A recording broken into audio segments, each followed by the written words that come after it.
What's going on, man? It is 7 o'clock Eastern Standard Time.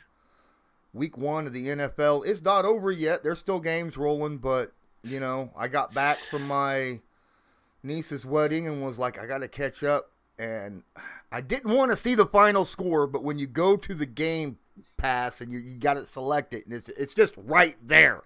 Yeah. And I'm like, son of a gun, you know. They lost. Now I got to find out why. So I wasn't looking to have as much fun as I was analyzing the game as I was watching it. You know what I mean? And that's the bad thing about being an analyst and a guy like me that does things on YouTube and breaks that a lot of times you don't get to just sit back as a fan and watch the game and enjoy it and jump up and have fun and blah blah blah. You have to sit there and you're looking everywhere. You're looking all over the place trying to find what's going on, where the blame was, who did well, who did not do well, that kind of stuff. And I only had an hour and a half to do it because I got back from my niece's wedding at 5:30. Now I'm like, I got live stream at 7. Crap. And it's a 3-hour game. Yeah. And there ain't no 45-minute, quick clip yet because that don't come out until much later. So I'm sitting here on Game Pass just kind of every time there was, injury or commercial or what, I'm just like dragging the bar. Come on, let's get through this. But I'll tell you what, for the Colts, Carson Wentz is not going to be a problem for the Indianapolis. I'll tell you that right now. Carson Wentz looked good. I mean good today. But I did bring up something. There was an issue that I had brought up on Believe in Colts with DeQuell about Carson missing time with Ryan Kelly, and that's the handoff, right? I said that. I said, man, that there's an issue there that they haven't had the practice and the reps of that exchange, and it came up, and it was fourth and like inches, and it happened. Bad snap exchange for a quarterback sneak, and it ended up being a turnover. Another thing I noticed, the offensive line looked bad, and it wasn't just the right tackle. Quentin Nelson was getting beat. Ryan Kelly was getting beat. And the new big-time right tackle guy, Braden Smith, got beat a few times on the edge, especially for a sack near the end of the game. So they weren't able to get the push in the run game. I think that has a lot to do with the fact that, the unit as a whole hasn't gotten a lot of practice. You know what I'm saying? As a whole through training camp and stuff, Nelson missed the majority of camp. Kelly missed the majority of camp. And that those two right there, that's a big issue. In the passing game, pass defense, I thought the defensive line front seven played okay. They picked on Kari Willis, got beat bad twice. Both those touchdowns to Tyler Lockett in the first half were on Kari Willis. He let him get past him way too easy. And I thought Rocky Sin had a good game, which surprised the heck out of me. And Kenny Moore had a bad game, which is surprising. And when I'm saying a bad game, he got picked on a lot. Like, they were throwing at his direction a lot and getting completions a lot.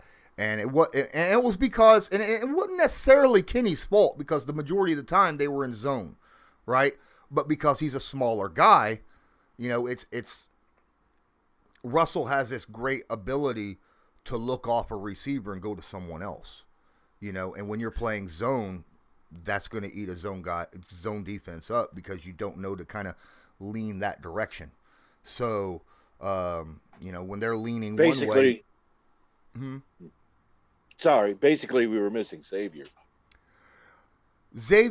yeah, but at the same time, when he's got a calf injury, so that would not been a good situation for the Colts to have. I think he needed to stay out and get healthy, right? Because, I mean, I thought Isaiah Rodgers played a good game. I thought TJ Carey, for the most part, played a very good game. For the most part. He had one mistake, and he got burnt. And, I mean, some guys are just faster than you. But he also had a very, very nice breakup that I was like, maybe, maybe. Yeah. There was player of the game, and this is funny. Player of the game in the Colts Seahawks was for the Seahawks, and it was DK Metcalf, and no, it was not that touchdown. He had, 3 catches the whole night? One of them was a touchdown, which was right over the outstretched arms of Kenny Moore. Again, big, huge target, little dude, going right over the middle. But play of the game was second drive. The Colts had Seattle backed up, 3rd and medium. They were backed up in their own territory deep. And Russell goes back to pass, gets sacked by Kwity Paye. But that play completely goes back because DK Metcalf false started.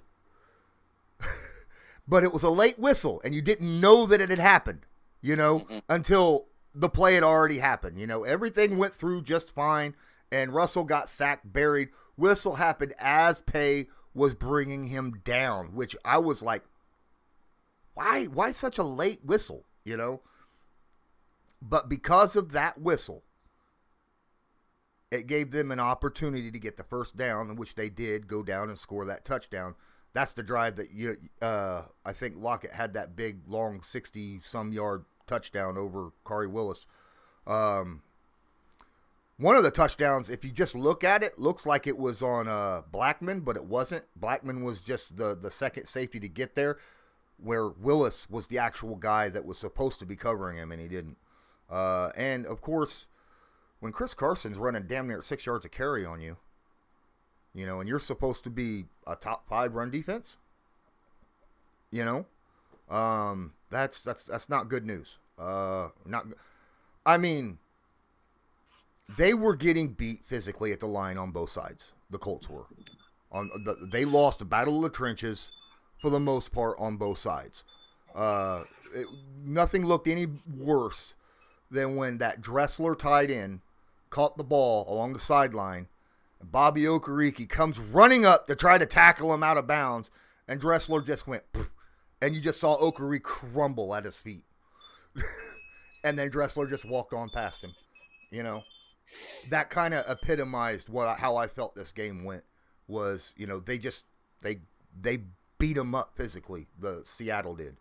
So, yeah, I felt like especially the first half, Seattle was just more well prepared to play this game. Mm-hmm. They came out, they were in rhythm, they were ready to go, they were hitting hard. I have to give them some props on their tackling.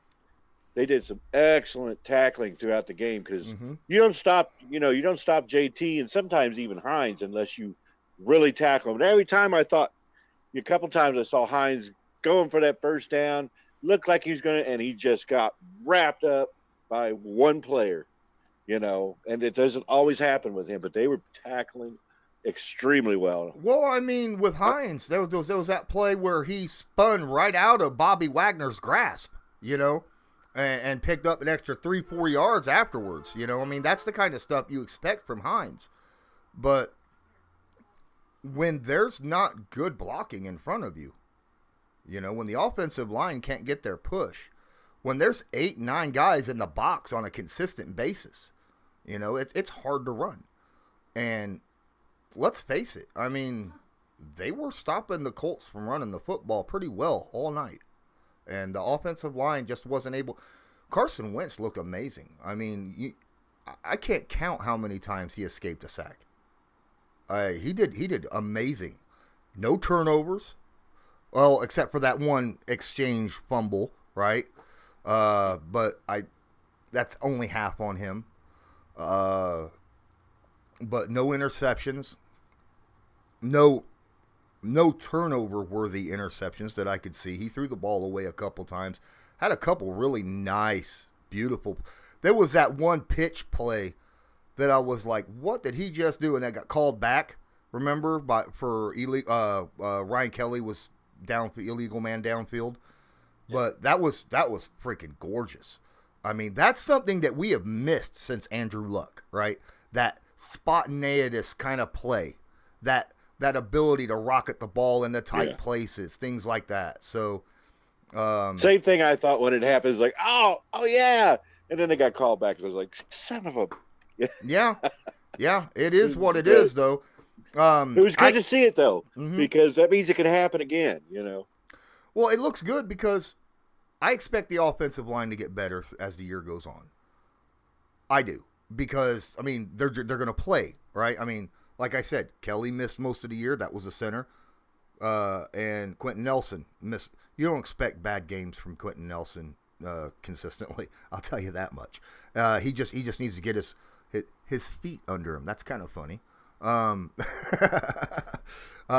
just needs to get his feet under him. And remember, he did walk into this with a bad back, right? He was questionable due to a sore back. So, Davenport didn't look all that good. He won a few, but he was not very good in the run game. He could not get any push on the run game at all. He lost the edge all the time. They were blaming it on the tight ends, but it wasn't the tight ends. It was Davenport. But I can't throw like I said, I can't put all the blame on the right tackle. I can't, because for the most part, the only guy on the offensive line that looked like he was playing really good was Mark Lewinsky. I mean, he even looked good when he pulled, right, on that one run play. He pulled to the left, and which is weird because generally it's Nelson pulling to the right. And this play, Mark Lewinsky pulled to the left, and had Hines followed him instead of cut inside of Quentin Nelson, he'd have had 10-plus yards rushing on that play. But he cut inside instead and only picked up 2 or 3 yards. But Glow did a beautiful job tonight, I thought. I'll tell you right now, the way I look at this game is defensively, we know what our safeties are, okay? I mean, I understand Blackman's a little bit more of a question mark but we know what Kari Willis is, okay? And so the fact that he got out there and bid on the double move, okay, for me, the first touchdown that Lockett caught looked like Kari was in decent position because that route was supposed to go, and that's why he threw that little lollipop pass, and then Lockett adjusted and stuff. So I don't put that one nearly on Kari, aside from the fact that he let him get behind him. Okay, but he shouldn't have got let him get behind him though. That was a problem. Right, but it is Lockett, and like I said, that was a double move also.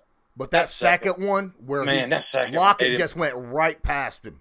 Yeah, and the thing is we know what our safeties are. That can get cleaned up pretty quick. And we know what our offensive line is, okay? And you sit there and you say, Davenport didn't have a very good game. But if our other 4 offensive linemen would perform at the level that we expected, that's what I expected from Davenport. You know what I mean? I expected that there was going to be some leakage on the left side. I expected that, but whenever, like you said, whenever you sit there and you look at Q and Ryan Kelly and Braden Smith, I'm like, Braden Smith got beat throughout the game from the first quarter all the way to the fourth quarter. Hell, the fourth quarter he got thrown to the ground on that sack. Yeah. But like I said, for me, I look at it as, okay, I know these guys are going to tighten this up. I know what this offensive line is. So those two don't bother. And like you said, Carson Wentz was out there. He was staying firm in the pocket. He didn't have the happy feet. I mean, and the plays that he was running for his life, it wasn't because he held on the ball for too long. I mean, it was simply ready to go, you know what I mean? Yeah. So, but the only problem I have with the game that Carson played was I felt like he could have got us into some better plays. I felt like some of the checkdowns, and I don't know all the intricacies of it, but I felt like some of the checkdowns, or not the checkdowns, but some of the checkouts into other plays, I felt like they weren't the right choices. I felt like like a few times that he had us running it into the teeth of the defense, and like I said, I'm not real sure what the original play was. That's the part of the game that I never get to. I'm gonna have to talk to Coach Reich about that one. But but you know what I'm saying? I felt like there was some plays that Carson left out there pre-snap more so than now. Once that ball was snapped, like you said, I respected it and appreciated everything he gave out there. And so that is awesome to see. It was Yeah. good to see Quiddy Pay and that our defensive line, I felt like underperformed from what our hopes were, but from with all the question marks and stuff, I mean, he held good in the run game. Quiddy did. Okay. I mean, because if you look, a lot of that run game was over on the opposite side of him. That was where Carson was really just gashing us for the 6-8 yard plays. And our third down defense. Why is it when we get these guys in 3rd and long, we can't get off the field? 3rd and 6. I can't Unless tell you how DeForest many. Buckner sacks him. Yeah, or strips or D. Leonard comes and strips the ball or something. You know what I mean? Yeah. And so that for me was the fact that our D still's not getting off in 3rd and 5 or longer. And then, like I said, the rest of it, I feel like through practice. Yeah. Oh my God, you mean these guys got to practice before they can play worth a hoot? And that's the thing. I mean, we just didn't see a lot of time together, and I think I wanted to. I mean, I don't know if you've noticed, but at the beginning of the week before the Xavier Rhodes and all that stuff, I was like, oh yeah, it's going to be 31-28, and then it just kept progressively. I think I ended up at 27-23 or something. Things just kept piling up against us. I had Seattle score dead on. I said they were going to score 28. Yeah. But the Colts didn't execute offensively. I mean, there was a few plays where had something just went right, it would have been much better off. But, yeah, I just the offensive line was the only real issue that I saw on offense. I thought Carson played well. Taylor was playing with power. Hines was catching the ball. Carson was throwing great. I thought the receivers did well adjusting to the ball in midair. You had like Michael Pittman, Mike Strawn. Both those guys had heck of catches. Heck of catches. Where they were like Pittman caught one that was low and behind him, right around like his back knee, and caught it and brought it up for a first down. It's just really it was the offensive line, the run D in general. Carson's a big running back, okay, and the Colts linebackers are small, so they're going to get run over. They gotta learn to tackle big running back specific ways, and it's tough because not only is Carson a big running back, he's low center gravity running back. So, it kind of reminds you of the kind of like that MJD kind of style running back, not quite to that, bulldozer type effect, but very similar. And I mean, when you got guys like Bobby Okereke and Darius Leonard, who are, 220, 230 pound respectively, it's a bit of a situation. He's got to quit running head into these blocks because once he gets in there, he is not getting out of there. He's just getting caught up in the wash, and it's like, yeah. Darius makes contact. Darius will shed blocks and was getting contact, but then would get carried for 2 or 3 yards, and that was a problem. That's why I think the frustration came out in the third quarter, and he just like, heck with it. I'm not going to get run over. I'm just going to punch the ball out, and he did. Yeah. I mean, that was a heck of a view where he just ran right up, saw the ball, balled up his fist, and went straight at it, knocked it right out. And then completed the tackle. So if it didn't come, and that was something. Because for me, offensively, I'm comfortable with, okay, I know what our offensive line is, so I know they'll work that out. But by far, offensively, the most disappointing part of the offense. But the most disappointing part, and this is starting to worry me a little bit, is tackling. I mean, we missed a ton of tackles again, and we started seeing this in preseason and stuff. But we kept saying, well, we're not seeing our stuff. Well, that non-tackling thing seems to be contagious because, I mean, we've seen multiple missed tackles. Yeah, Martin. Yeah, I'm looking at the stats here. Like Jonathan Taylor had 17 rushes, 56 yards, 3.3 yards average. Jonathan Taylor. Hines did 3.8. It's like that's good. And then when you're talking about tackling, Darius Leonard had 5 tackles and no assists. No. 5 tackles for Darius Leonard, 5. And he wasn't the most. Corey Willis had 6. Yeah, Corey Willis played the box well. He didn't play the Buckner pass very well. Buckner. When your defensive Buckner had 5 and an assist and 1 sack. Buckner had a heck of a game. For his and he didn't just play 3-tech. He played 1-tech a few times. I was noticing. Yeah, he's the only one that had a heck of a game if you look at these stats. So I want to kind of lean over to Joe a little bit because I was watching the game and it cut over to the Buffalo-Pittsburgh game, and I saw the block punt. I was like, wow, block punt, and then they end up I don't know what the final score was, but they were winning at that point on a low-scoring game. So, what was your thoughts on the game that you watched, Joe? Well, to circle back to what you were discussing about the Colts here, I mean, that my concern, with them, these are things we did talk about in the preseason with tackling, running a zone scheme. You got to be able to tackle. That's got to be something that's something that is. I mean, is coaching maybe? Do you drill that? I mean, but that's something that's been an issue. Like when I watched them all preseason, and seeing that it was still an issue in this game, that kind of concerns me. But like, what was the time of possession? If I didn't see that anywhere. The first half, the Colts owned the time of possession by almost 7 minutes. But that was because Seattle was gashing us for 50 and 60-yard touchdowns. Gashing you, right? Yeah. Okay. Well, also like we would drive, like the first drive, we drove down the field. And it was a long, 8-minute drive or something like that, and ended up in a field goal. And then another drive was a long drive, and then turnover. So that kind of stuff. And I mean, I would think you would see, in my thinking going into the game, is that you would see a lot of swing passes, which it looks like they tried to execute that during the course of the game with Taylor, Hines. I mean, with a kind of a makeshift offensive line that's maybe got some of their pieces trying to get their sea legs, and then you've got people coming back from injury.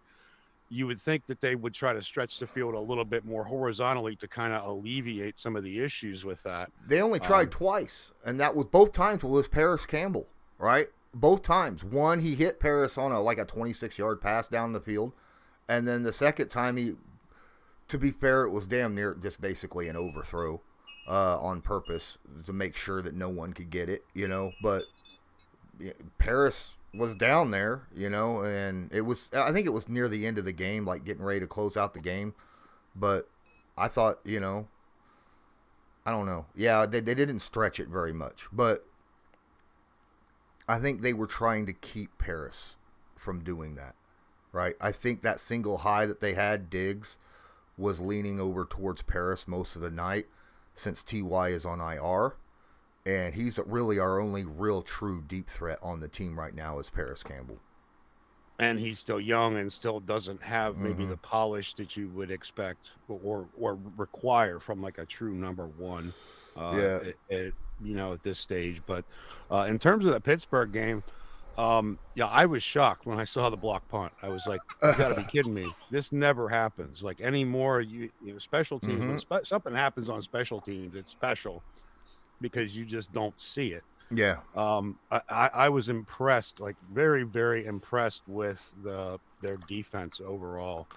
They kept us in the game because the offense did not look good. They just did not look good. They could not run the ball. The offensive line, I still don't know what to think about that group. when you've got our core four basically is like your most experienced guy in that group. Well, Dotson, obviously, but in terms of tackles, knowing that he's, that's kind of a scary thing. They're gonna have to figure that out because that the offense looked a lot like it looked last year. And in December and January, the way that went down, you're not gonna, they're not, that's not going to win games for you because you're going to be playing the best of the best. You're going to get their Mm-hmm. best shot every week. They've got to get that figured out. Now, Harris, I mean, he didn't. I can't say I can't put any of the blame on him. He had some good runs. You saw the power, you saw the speed, you saw the patience, you saw all the things that they drafted him to be able to do. But again, same thing. Put Big Ben in the shotgun and let it, just let it rip. Just get it out of his hand as quick as possible. And I saw a lot of that. Uh, I'm glad Johnson. It seems like he might have cleaned up his dropsies a little bit because he did haul a pretty tough catch down in the end zone. They're rotating these guys in and out. James Washington, I like him. Mm-hmm. I don't want them to trade him. I like him. Really deep receiver group, but they got to be able to pound the rock. The defense kept them in that game, and the defense consistently made plays. I mean, the strip sack by T.J. Watt, Hayward was huge in that game, even without Tuitt. Highsmith, like I said, I was not worried when they let Bud Dupree go because Highsmith, he's showing me that I think he's even more of a versatile type of linebacker than Dupree ever was. Dupree's a very exciting player, very quick off the edge and everything. But we've got T.J. Watt for that. I Speaking, like what Highsmith brings to that group in terms of his versatility and yeah. his noodle. You know what I mean? So, speaking of T.J. Watt, you brought his name up a couple times. I want your thoughts. What was it, like 27 million a year or something like that? That extension, like the highest paid defensive player in the NFL. Period. End of story. Over everybody. What are your thoughts on the Steelers dropping that kind of money on, well, a guy who was legitimately could have won defensive player of the year a couple years ago, maybe MVP. He was in those conversations. Mm-hmm. Absolutely. And I don't know. I'm not the type of guy who believes in Pittsburgh's never been like a real historically anyway, they haven't been like a real big, hey, let's go. They don't make big splashes in free agency. They don't Mm-hmm. make flashy moves like that a lot. But then here in the past couple, few years, with overpaying Roethlisberger and then now this, well, I feel like Watt has been, I mean, you've got Bush. I mean, back there, you've got, I'm not sure. I don't know. I mean, that's a real tough one because personally, I'm not really a huge fan of that price tag. But at the same time, he's also proven that he is a player who is actually the type of player who can set the market because to me, he is the best in the business right now.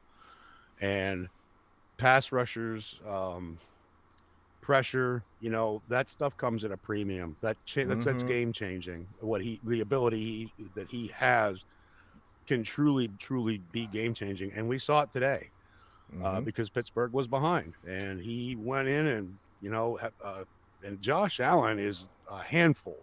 Yes, I he mean, that is. dude is a handful. He's a big dude. He's fast. He's strong. He's got the mindset of a pit bull. I mean, that guy's legit. Yeah. And he's a real handful to try to get down to the turf. And, TJ Watt, you know, he tracked him down and got the ball out and took him down. And that's the kind of that's the kind of thing that you're just not going to get from every player every day. Mm-mm. And to have that on the team to be able to have the option to pay that price tag for because pass rushers they come at a premium. And when you get these guys at their peak, that's when kind of scares me because you're paying for essentially past performance. but we did see it today. And I did like how this went down because his agent was trying to get even more money. And basically, what I'm hearing is TJ Watt said, overruled his agent and said, forget this, and walked into Rooney's office and said, you got a deal. I'm going to go work out. I mean, they're already We're done with paying you this. the most money Yeah. of any defensive play. Only quarterbacks have more money than you, and not even that many. Like, the majority of quarterbacks are paid less than you. I think there's only like 8 quarterbacks that make more than TJ Watt does, I mean, good He's Lord. making Carson Wentz money. Yeah, more than Carson Wentz is making. Yeah, that's wow. We was talking about that block punt. Colts darn near had themselves one today as well. I mean, it was he had to double clutch it. The punter, like, he was getting ready to kick it, brought it back in because the guy dove and he was like, whoops, and then had to run off to the side and then kick it again and got nailed as he kicked the ball, right? Because he was no longer in the punt formation. He was now scrambling with the ball. So he's a live football player and you can hit him then, and he got nailed when he punted that ball. And it was close. It was close. Had me on the edge of my seat. That was one of the very few plays of the game that I was like, all right, that's good. That's good. But yeah, did Buffalo end up winning that game? It sounded like you were saying that Pittsburgh did. Did Pittsburgh win? They lost. Pittsburgh took over the game in the fourth quarter. They took over in the fourth quarter. What was the final score? 23-16. Nice. 23-16. I mean, that defense kept them.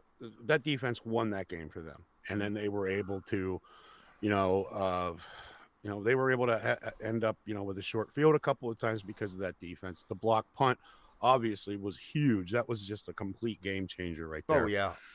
Because it wasn't even a short field. It was a turnover that led to a touchdown right on the same play. That just completely changed the entire complexion of the game. And then I think Buffalo, they weren't running the ball early, like, at all. They never really tried to even get their run game going, and they just kept relying on Josh Allen to do it for them. And I think the longer that went on, I think the defense got more of a taste of, okay, we're just gonna play against. We're just gonna force him to beat us, and we're gonna get pressure.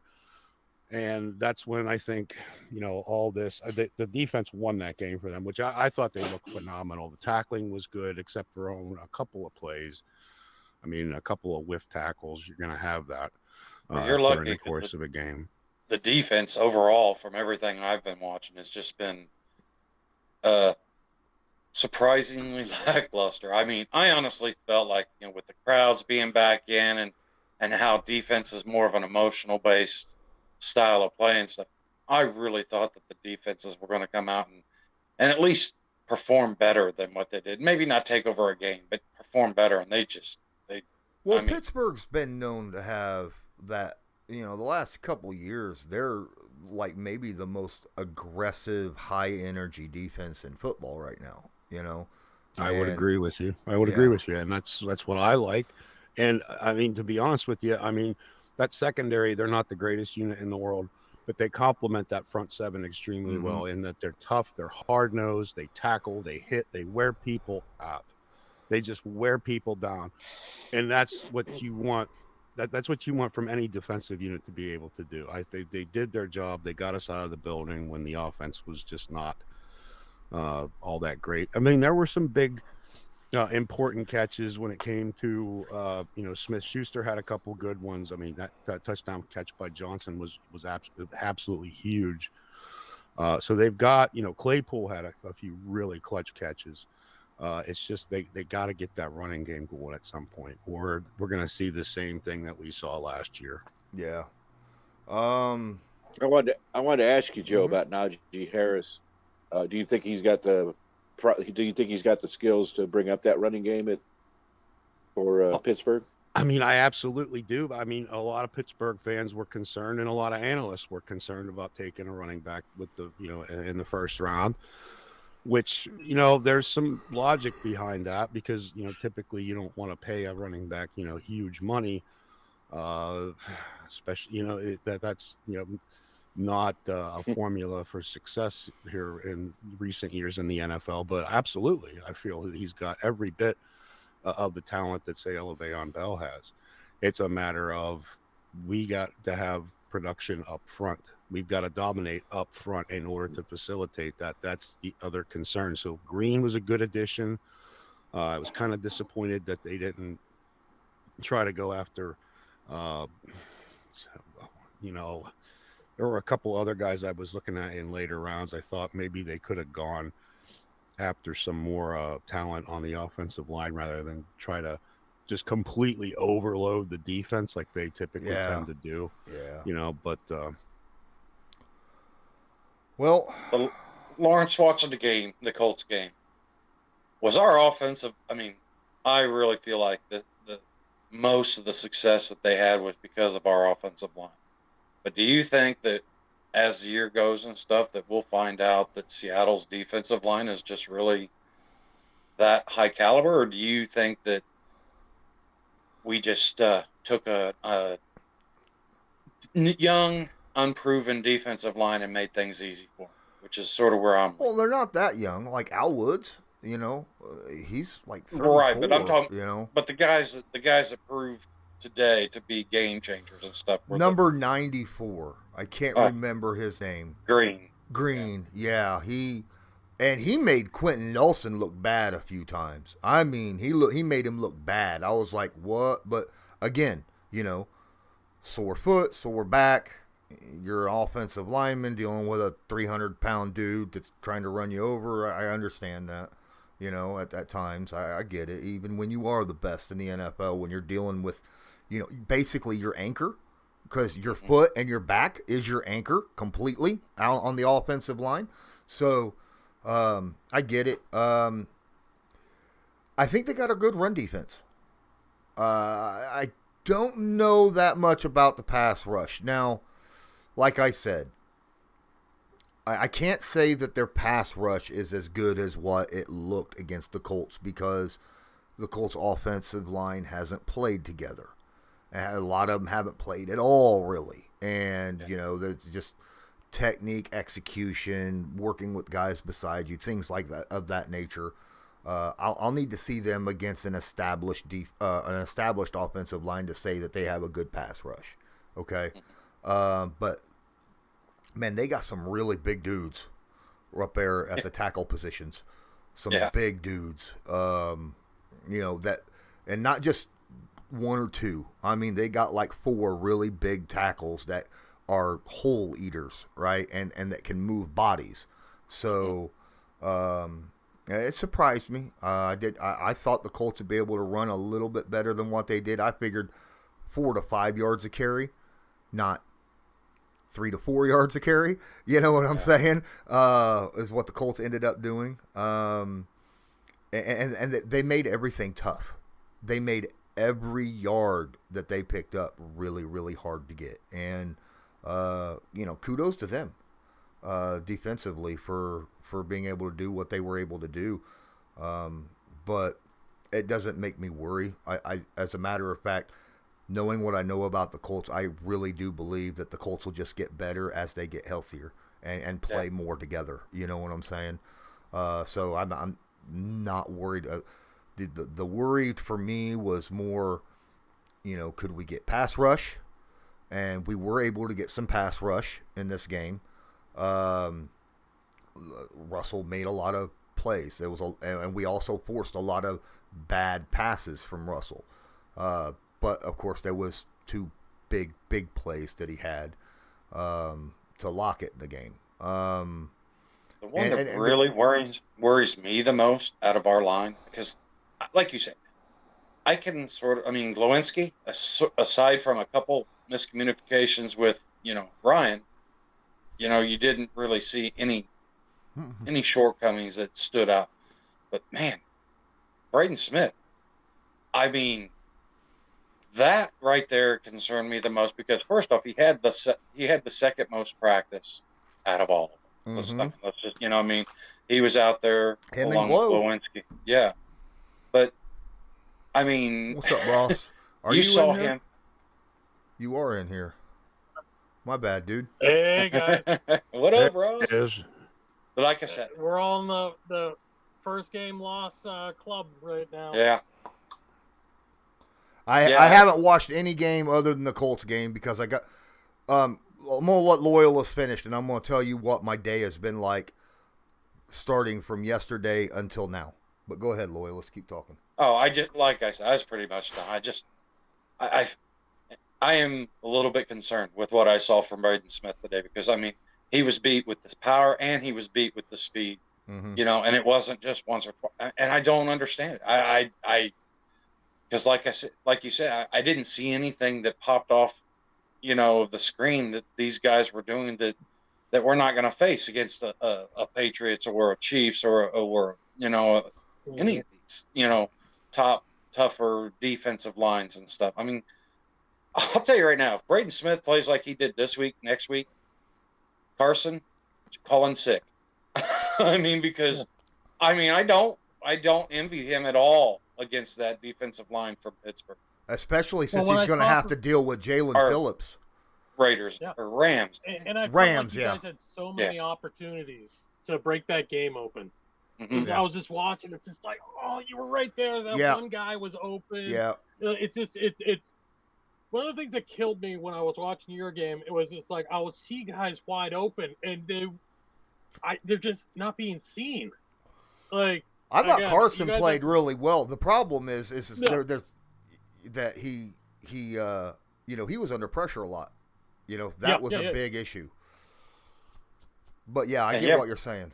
And our tight You ends, guys I mean, are so they close to opening up that game. It was just like one play away every Mhm. time. Ah, So what's going on, Lawrence? What's the last 24 hours been like for you, bub? Okay. what do you got? So I was going to do this stream yesterday. And then I started to get a migraine. So I was like, all right, so I'm gonna go ahead and kill this and extend it for tomorrow. Try to, you know, kill my migraine before it happens. You know, eat some pills, some Excedrin, and lay down. So I did that.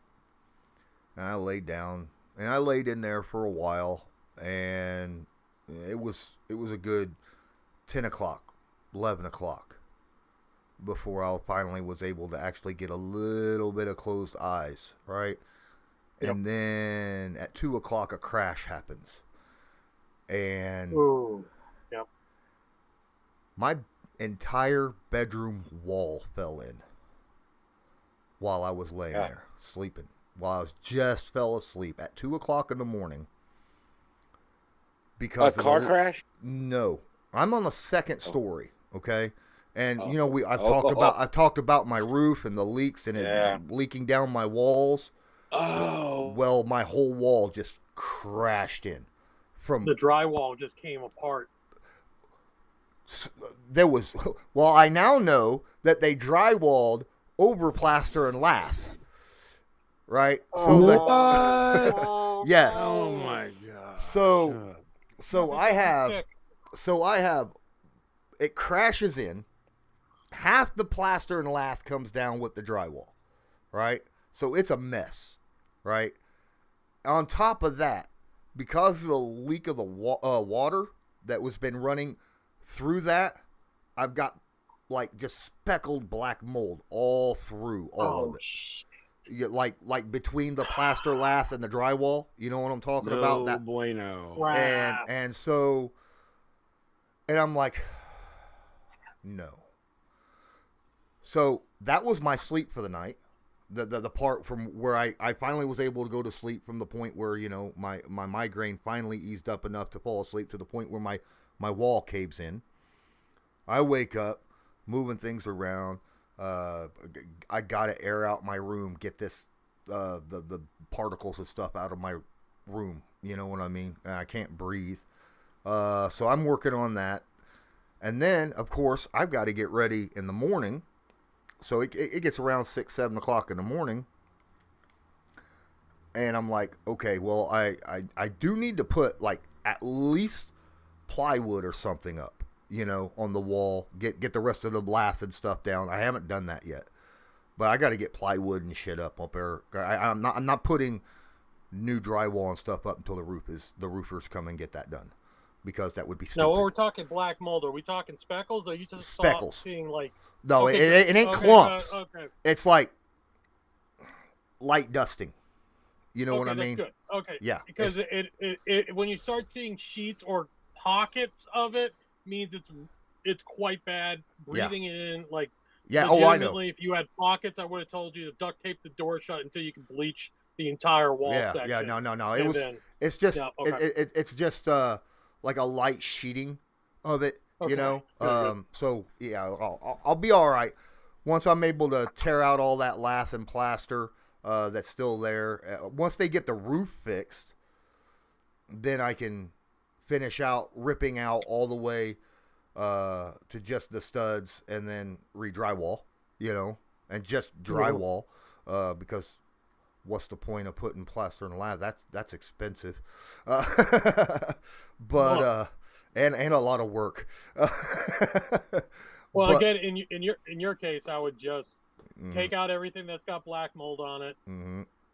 Try to put a little bit of insulation in there, whatever the cheapest stuff you can put in there, and then put some that crappy wood wall cover you can get at Home Depot. Yeah. It's the fake wood. If Yeah. you want a quick, easy fix and get it ready, I would do that. You could probably get it done in a day. Yeah, I was just thinking about buying like cheap 1/4-inch plywood, just drop it up there real quick just to cover it. You know what I mean? This is actually cheaper than plywood right now. So keep that in mind. Well, plywood yeah, is true. Overpriced Yeah, it is. Get that cheap fake, that fake wood that people put wood up paneling. all the time. Yes. Yeah. Put that up quick. You can prime it, paint it, and then you can make it look good. Stuff that you see in trailers a lot. Yeah. Exactly. All right. Sounds like you should hire Ross to help you out. I've been in every trade, so yeah. But then I had to. my niece's wedding I had to do today. So you know, I knew I wasn't going to be watching the game live, and so I got this mess that I kind of half-ass cleaned up. It's not fully cleaned up yet, because when you have an entire wall go down, that's a lot of work. So I still got quite a bit to get up, and then vacuum, you know. But, you know, I had to get ready, prepare my vehicle for a drive to go to the wedding. Got to the wedding. It's a great wedding. I enjoyed myself. It was a beautiful wedding. My niece was very beautiful, and everything went well. I'm glad that went great. That was my one good thing that happened in the last 24 hours, because I come home to watch the game. I click on Game Pass, and I'm trying not to look at the score, but it's impossible not to look at the score, because when you click on the game, they got the score right there on the freaking thing. So I'm like, son of a gun. And don't even start on notifications. Yes. See, I used to hate that when I worked second shift, because I would record the games, and I'd be like, okay, you know, and then guys would come up to me and say, hey, check it, you know, oh yeah, so and so just scored. I'm like, dude, okay, get out of my face. Yeah. I'm gonna watch it when I get home. Get out of my face. Go away. I don't want to hear it. You I know, turned my at least phone when you off. record it, you can see, like, you don't get that. You know? From when I Like drove to go to the wedding, I turned my phone off and did not turn it back on until I had the game playing. And then I had to look, because DeQuell had texted me and said, hey, are we going to do Believe tomorrow at, you know, record, you know, specific time tomorrow. So I was like, yeah, I had to keep that open, because I can't leave DeQuell hanging. You don't leave a Pro Bowl linebacker hanging, because you don't want him showing up at your front door. See now, Lawrence is over. Have you guys ever seen that movie Fever Pitch? Where's a big Red Sox fan, and every time la la la la la, just starts like, then he's at Lobsters, and he's like, yeah. So yeah, I had a pretty bad last 24 hours. At least, like I said, and then I had to wear my 3-piece suit, you know, because it's a wedding and it's like 90 degrees outside. They make a suit that tall? Holy crap! Well, I had to have it specially tailored, but yeah. I thought you had the same suit as Hightower from Police Academy. No, it's the suit that I use for my broadcasting. I don't always wear it when I do my broadcasting, but sometimes I do when it's a big game and it's gonna against The basketball. Sometimes I'll wear a suit if I know it's a big game and a lot of people are going to be watching it, and I know for a fact I'm going to do interviews afterwards. Then I'll wear the suit. But I bought that suit specifically for that, and I was like, well, it's the only suit I got. It looks nice. I'll wear it to the wedding, you know.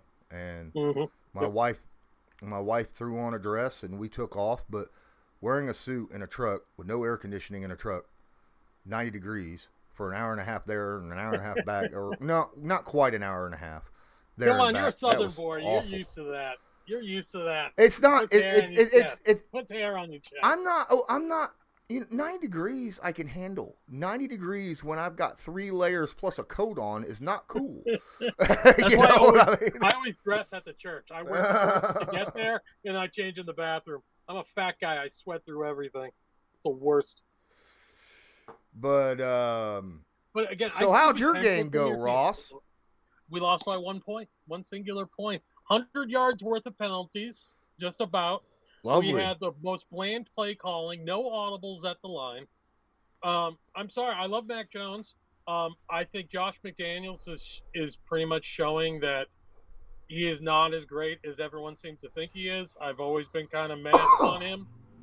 The play calling was so predictable that I would be able to call before the game, like where they were running it and who was going to. And I'm not as smart as an NFL player, but if I can see run, and they don't run the outside, so they're running middle every time, all they got to do is stack the box. And it's just like, when was there not an audible called for a tight end for a quick slant or quick pitch to the middle? They barely ran any slants today. I don't understand it. We have 2 tight ends, Pro Bowl caliber tight ends, and they barely threw to them. What is up with that? Like, people not, like, obviously seeing the situation, because that happened. I saw that a college game where that was going on. It's like, dude, you got the slant all day. Where is it? Is that like a banned play now or something? I mean, I don't know what it is, but I do not like my offensive coordinator. He's dumbing things down too much for a quarterback who has already played in a similar system in college. I guess I know it's not the same, but give him easy dump offs. Give him guys to throw to. Don't rely directly on the run every time, because you run too much, fumbles start happening. Did they run any? Well, thank God he didn't become our coach. Dude, I am so Although, happy let's be honest, our coach forgot we had tight ends too this game. Well, no, Jack Doyle. He threw to Jack Doyle. I saw Jack Doyle have one. He had two solid catches. Yeah. And they threw to Mo Alley Cox once. But they bragged so What happened much. to Grayson? Yeah, What happened to Grayson? Where were the Nothing. 2 tight end formats we were supposed to see from both of our teams? When was these short attack plays going to come? Put it high, put it in within 6 yards, and keep driving the field. The Colts saw What a lot of 2 running back formations today, where they would split Hines out or something like that. You know, they did that a lot. They used a lot of RPO running back screens. They did that quite a bit. They hit Taylor and Hines in the back. Where was Mac? Mac didn't play a snap.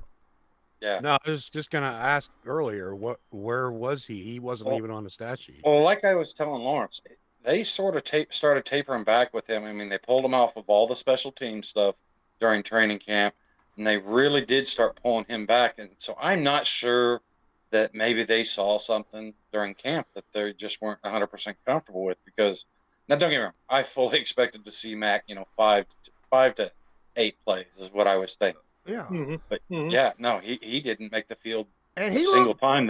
and he looked good in training camp. I mean, good.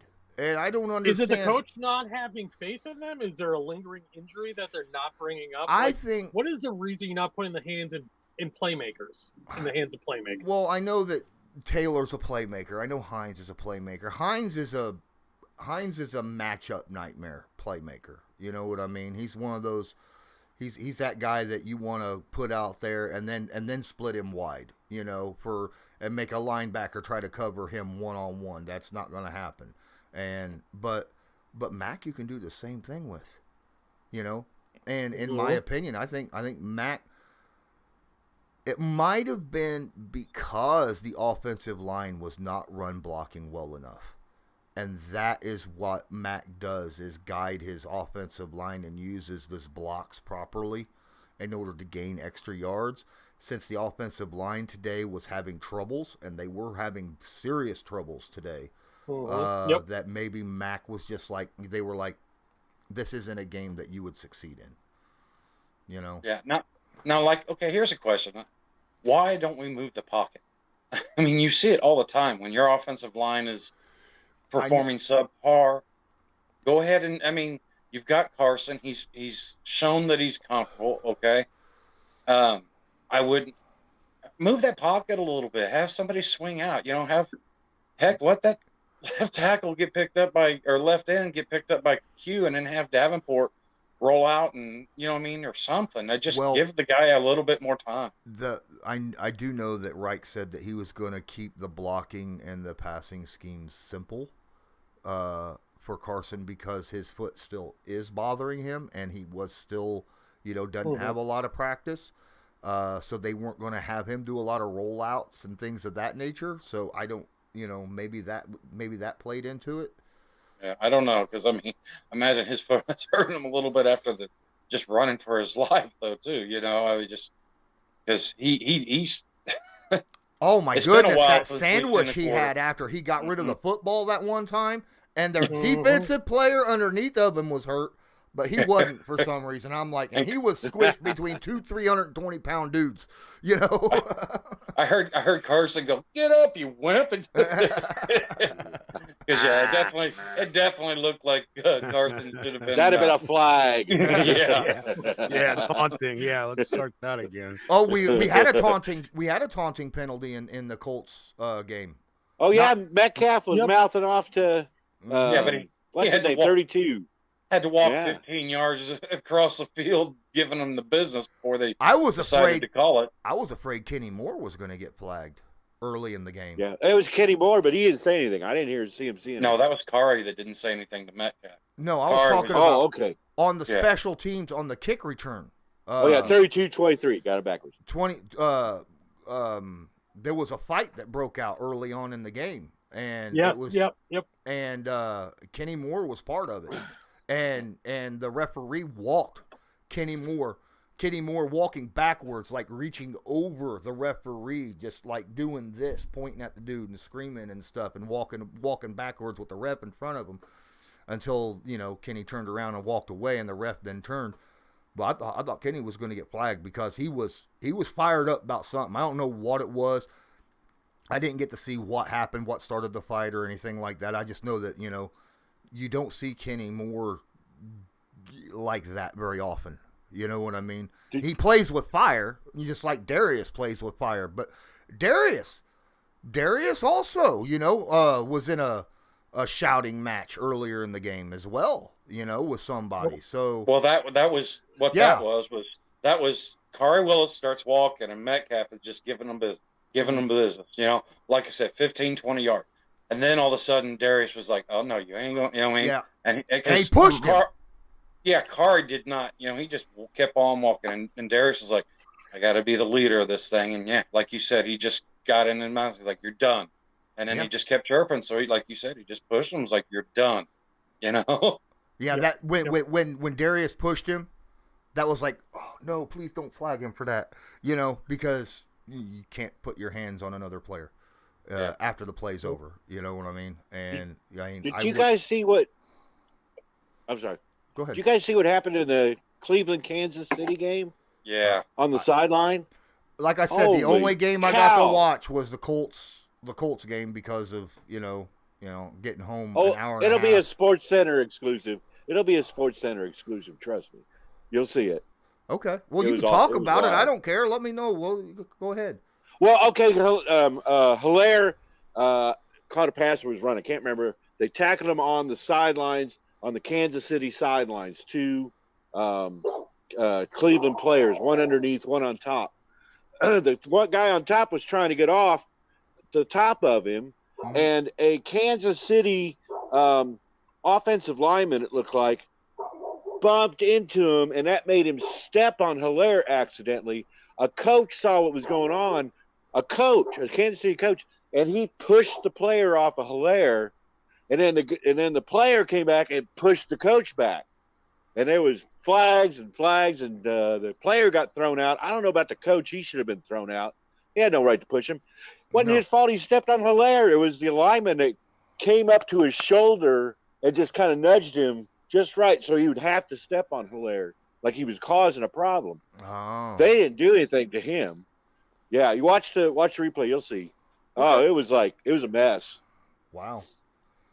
Yeah. So since you haven't heard yet, I want to know what in the world happened to Green Bay. New Orleans just They New Orleans destroyed them. man. I'm like, what? I mean, it's funny. Everybody, I don't know the game. I don't know what happened. I don't know the score, nothing like that. But I will say this: I think a lot of people put way too much into that last season that Jameis Winston had with Tampa Bay, because him and Bruce Arians shouldn't be paired together. Mm-hmm. And I thought that with this offense and Sean Payton, I thought that he would play a lot better with New Orleans. But what happened? Yeah, score. Go ahead. Yeah, and then look at the other thing. Look at what happened to the Chiefs almost lost and the Bills actually lost today. What'd you say? I can't hear over the dog. What'd you say? I said, sorry. Look at the Bills today. They lost today. Yeah. To the Steelers of all teams. I know they were okay, but I didn't see that one coming. Well, the Steelers' defense, I mean, they won that game, apparently, is what Joe's saying. And the defense was just phenomenal. And I didn't mean to cut you off, but I mean, and Buffalo's offense was pretty one-dimensional. Those were two things that popped out at me. But go ahead, Lawrence. I apologize. No. I was actually kind of throwing it in your direction because, I mean, the Steelers won the majority of their games the last 2 years off their defense. So, I mean, there's no surprise that they made life hell for Josh Allen and a pass-happy team, and that's the thing. The thing about Buffalo is it's not that they can't run the football. They can run the football. They just choose not to. And they put themselves in a one-dimensional situation, and they just dare the opposing defense to stop them from passing the ball. And they did that to the wrong stinking team. I agree with you. I mean, the secondary was all, and especially with Minkah Fitzpatrick. That guy is just, he's not Troy Polamalu, but that dude is just all over the field. He is just, he's always near the ball. So much potential. Like a heat-seeking missile. That guy is just phenomenal back there. He makes that secondary way better than it actually is. I think Miami's pass rush is going to be better this year than what it was last year. And in my thoughts, they have maybe the best secondary in football in Miami. And they end up with a pass rush with that secondary. Buffalo better learn how to run the football, because they play them twice, and that's not a situation that you want to go against a team that can have a secondary and a pass rush against a team that just wants to throw the football. I'd end up picking Miami over Buffalo, at least at home. Yep. Yeah. Here's what I was thinking. Who here out of the five of us had the Houston Texans leading the AFC South after week 1? Not me. Not me. Who here had an Aaron Rodgers-led Green Bay Packer scoring 3 points the entire game? Yep. Against the suspect New Orleans defense. Or more importantly, and this is the one that I was like, okay, now I want you guys to understand, I've been on record as saying I think Philadelphia's being a little underestimated, but I did not expect them to blow the doors off of Atlanta 32-6. I was like, are you kidding me? I mean, I was just looking at the scores. Good for Sirianni. And the Falcons were so bad they couldn't even get near red zone or near field goal range the entire game. Now, I picked a kicker from Atlanta because I figured they weren't going to be able to get in red zone and it was just going to be plenty of field goals in fantasy. He never got the chance. He got, one field goal, maybe? The last few years, I ain't been able to think of Atlanta and not first thing not pop up is 21-3. So, Who'd have thought? you know. Who thought Houston would beat Jacksonville? Yeah, exactly. I did. Who'd have thought Houston would beat Jacksonville? Really? I did. I picked that on all three of mine. I thought their veteran leadership really was going to outweigh just the new coach, the new quarterback. I really did. Now, that You was know, on they a- would have won if they kept I that didn't one think so. that one dude that tied in on Jacksonville. They would have won that game. So They here's lost my by 16. no. and that it wasn't even that close. They got a touchdown just like the Colts did during garbage. Sorry, Ross. Yeah. No. Now, after this loss, you guys are kind of in a similar boat to us. But looking forward, like for me personally, I'm looking at the Dolphins. They're not even the biggest threat, even close on our schedule. If we lost to them and we folded, how much confidence do you guys have going into the season based on what you've seen today? For who? What For New England? Well, no. We're just talking as your own. I was going to say, because Colts. I would like to know what happened in the final, because New England took the lead, and then we started our show with Miami won 17-16. Right, Yep. but I mean, Miami won. that you said they folded? How did they fold? I mean, was it offensively, defensively, what? It was everywhere. Again, I'll give you a quick rundown. Okay, stupid penalties, 8 for 84 yards. Terribly bland, predictable play calling by McDaniels. Runs that you would see miles away, like were just eaten up. They were like wasted plays. We could not call an audible on the line to save our life. Okay, our defense was like Swiss cheese. Couldn't stop the run, and pass coverage was meek and mild. Fumbles at incredibly bad times, and last but not least, we did not win this game. Every bit of it was we lost the game ourselves. You lose 84 yards off the top of your team in penalties, you're not winning ball games. No. You fumble at the goal line, you're not winning ball games. You have a quarterback that can't audible whatsoever, you're going to lose ball games. Yeah, well, the Buffalo had a lot of penalties. It was, I mean, I think I didn't see the final tally or anything with what, but in the fourth quarter they had like 71 yards in penalties. Buffalo did. One of those was a bright big spot. pass interference call, but I mean, I agree with you, Ross. I mean, when you're giving up almost 100 yards on penalties, like, yeah, that's going to be tough. It's hard to get out A of a bright hole. spot for the Colts. I'm sorry. A bright Go ahead. spot for the Colts. 2 penalties, 16 yards. Yeah. Exactly. So You're not making mental mistakes. There was just Carson wasn't in his groove. No, There I were thought just Carson. opportunities. we got Carson- outplayed. We just got outplayed. Our We're the offensive better line team. got beat the shit up. That's what happened. Yeah. Yeah. What I mean by that is that like if he had a half a second longer with the ball, like Yeah. there would have been plays that instead of been 3 yards, it probably would have been a 15-yard pass. Half a There was- second longer clean Just pocket. half a second. Yeah, And clean like I'm pocket. just seeing, I'm looking at him like he's got eyeballs on him, and then just swat. Yeah. Yeah, I was going to say, Carson, Well, and somebody Carson asked- had a heck of a game. Go ahead, Yep. Martin. So, someone asked about the time of possession, and it was like 24 something for the who we were playing, Seahawks. Seahawks, and 35 for the Colts. Yeah. So we have time of possession too. A great time, and that tells you something. When you lose 28 points to 16, and the opposing team only had 24 minutes Martin, of that's possession. a great point. That is an absolute great point because if you are ahead on every team stat and you still lose the game, that meant your team lost the game. I'm looking at the Patriots. Mhm. Every statistic that we're looking at, from yards per play to rushing yards, passing yards, and total yardage, how can you not win a ball game? And it's mental errors, it's mental mistakes, and it's bland play calling. Oh, shoot. Okay, but the nice thing is mental can be fixed so much easier than it can be if you've got faulty technique. You know what I'm Mhm. saying? So if you guys, Yeah. are, I mean, if you're mentally just getting these holding penalties and stuff, and it's because you're getting smoked and your offensive lineman saving your quarterback. How about know. unnecessary roughness calls? How about hands to the face calls? How about pass interference or blocks in the back by veterans?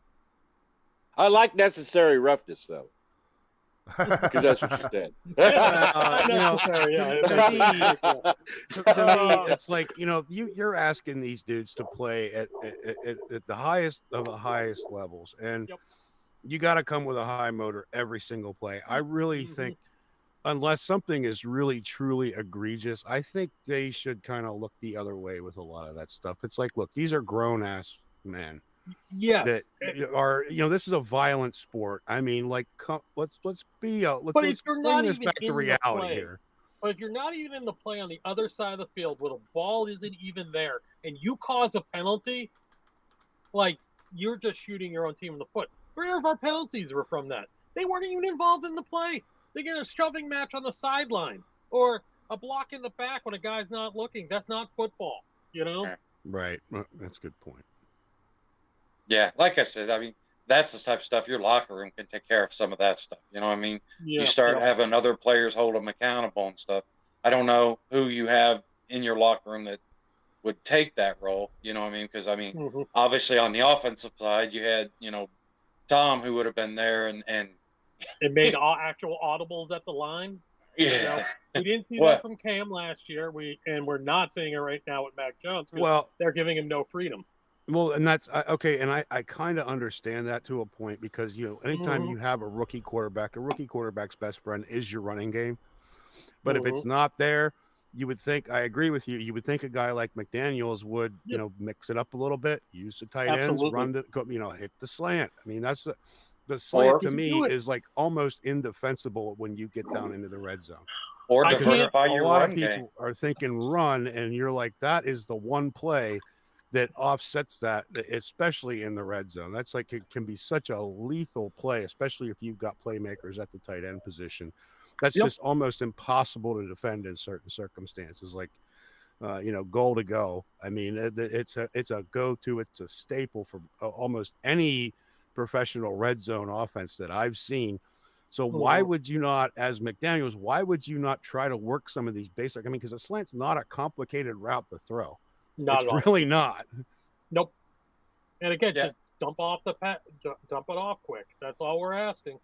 And another thing is, if you're going to sit there and hold on to your run game as your primary source of protection for your quarterback, then diversify it. Put some jet sweeps in there.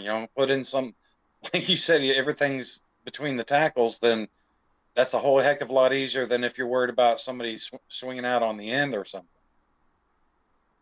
Yeah. Again, there was a lot of disappointment in Patriots Nation, but again, a lot of this could have been overcome, and I think a lot of things have to come down to the people making the calls of what's being played and who's playing when.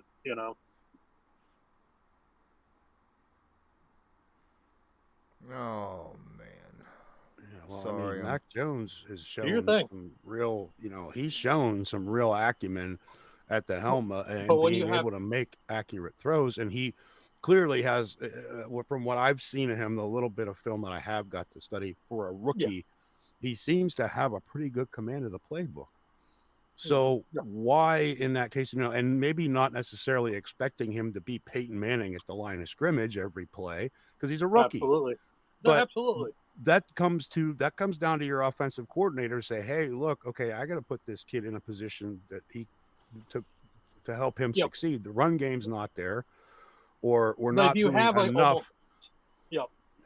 It's just the thing that gets me is when you see a stack box, okay, and goes back to Pee Wee football. You call an audible, or you keep the play on hand and you look for the easiest dump off. Let them come. But the thing is that this is stuff we learned in Pee Wee football. I'm sorry, but there were at least 6 or 7 plays that I have in my notes that should have never been played. You look at the line. If you see it stacked, you do a quick dump out pass. They're already in position.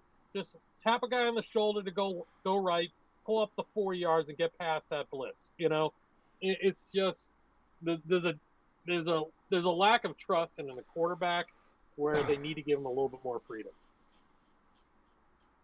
And wasn't the way this played out? Wasn't he more of a Josh McDaniel guy than he was a Belichick? Wasn't Cam considered the Belichick guy? Exactly. And again, Just allowing the audible at the line. Like, again, I think a lot of these issues that happened were because we were not on that line and making decisions on the fly. Like he doesn't have to say it all the time, but if you're going to get crushed, why don't you call a quick audible? You know, pull a slant pass, something. It just killed me. I suggest you look at it the way I look at this Colts game. It was our 4th preseason game. That's how it really turned out. That's really how it turned out. We tried some things. We did some things. The offensive line couldn't hold back the defensive line. They're all going to go over this in the tapes, of course. But really, what did it feel like? It felt like a 4th preseason game. Especially On that point, we were not ready. You know. Well, on that point, Martin, this goes back to what Law Dog was talking about in terms of the injuries and the cohesion, the lack of cohesion among your ones. I mean, where that hasn't really been there this preseason, and it's because the entire team, roster wide, room to room, has been riddled with injuries that the team is trying to manage, and you don't have that cohesion and that chemistry at this point. So, I mean. And you have that next man up mentality right now. Yeah, and well, the offensive line does concern me, but the rest of the team, I just feel like they just need to get out there and they need to play. So yeah, it's unfortunate because I thought they'd have a better shot at doing something against that Seattle defense. But it's they're embarrassed. I can't wait to see the comments in the press conferences. But I'll tell you right now, they're embarrassed. They're embarrassed. They're going to go back to that locker room and go, whoa, this can't happen, guys. You know, they're going to come out a lot more ready for the Rams. That doesn't mean we're going to beat them. They're a tough team. But I think we're going to be a lot more ready. It may be a much closer game, I hope. Possibly win. I'm concerned we're going to come out of this in the first 5 at 2-3 or 1-4. Hopefully no more 2-3. After Tennessee getting killed by Arizona, we can learn a lot from that. But, and thank God, look at this. The Texans are number 1 in the AFC South, by the way. The Texans. They're the only winning team. I mean, come on. That's something. The Fins are at the top of the division for mine. Yay. But here's the deal. I mean, like I said, the part that we looked good at, that we needed to look good at, that I think would have issues that we could not fix, I think looked good. It's the things that can be fixed, I think, with practice and getting together. That's the bad stuff. That's the stuff that looked bad, right? Because it was a lot of execution, some tackling issues, which, again, we talked about that, but I think that'll get fixed with just play time. Kari Willis, obviously we talked about how, he had a bad game in pass coverage. Good game in the box, bad game in pass coverage. But, again, he missed a lot of time due to injury, one of those guys. Him and Blackman both really missed some time in training camp and preseason. And then Kari, I mean, in all honesty, he had a bad half. Because, I mean, I felt like he played a lot better in that second half than he did in the first half. And I feel like that's a big reason why, they only scored, the 1 touchdown. It's the Colts should have scored more than 16 points. And that's the truth. They should have had at least 2 more scores on top of that. They had a couple situations where just bad execution. There was, the botched snap on the quarterback sneak, which should have ended up in points. And then, like I said, the DK Metcalf being player of the game because he false started. I mean, that right there, because that would have ended their drive and punted and gave Colts good field position had he not false started, because it was a 3rd and medium and Russell took a sack on that play, right? And then the whistle came out as he was being sacked. And I'm like, that's some BS right there. I mean, how you going to call? Now, has the referees, in your opinion, based on your game, what I've seen from your game and from my game, unfortunately, have you guys seen a particular crappiness from the referees at this point? Like, not being able to make decisions. They knee-jerk actually, I calls. thought they played. Yep. I honestly thought that this game the referees played okay. They had a couple, and they should have done things a little bit quicker or a little bit, but for the most part, I thought they did okay. You know, The only thing that bothered me was, man, there was a whole lot of holding going on in that game. there's Yeah. a whole lot of holding going on in every game, though. I know, but I mean, when you see these Buffalo. guys with one arm up and they've got an arm bar, Mhm. and they literally get leveraged down to the ground, and Yep. then they just sit there and they're like, nope, no, nothing, you know. It's like, So yeah, I see it. Holding was a big one today for both of the games that I watched. It was huge. I mean, in the Browns game and in the Pittsburgh game in particular. The one thing that I will say that I've kind of liked that I've seen from the referees is that they're not if you've got a defender who is out in front of the play and he's playing the ball, even if he gets there a tad early, if he's out in front of that play and he's playing the ball, they're not calling that. No, They're not calling DPI on that, which I long think as they're is playing good. the ball. Yeah, As long as they're playing the ball, it's when it's when these guys come over somebody's back and they're Yeah. trying to play. Mhm. That's it's when like I Jack think Doyle's first attempt.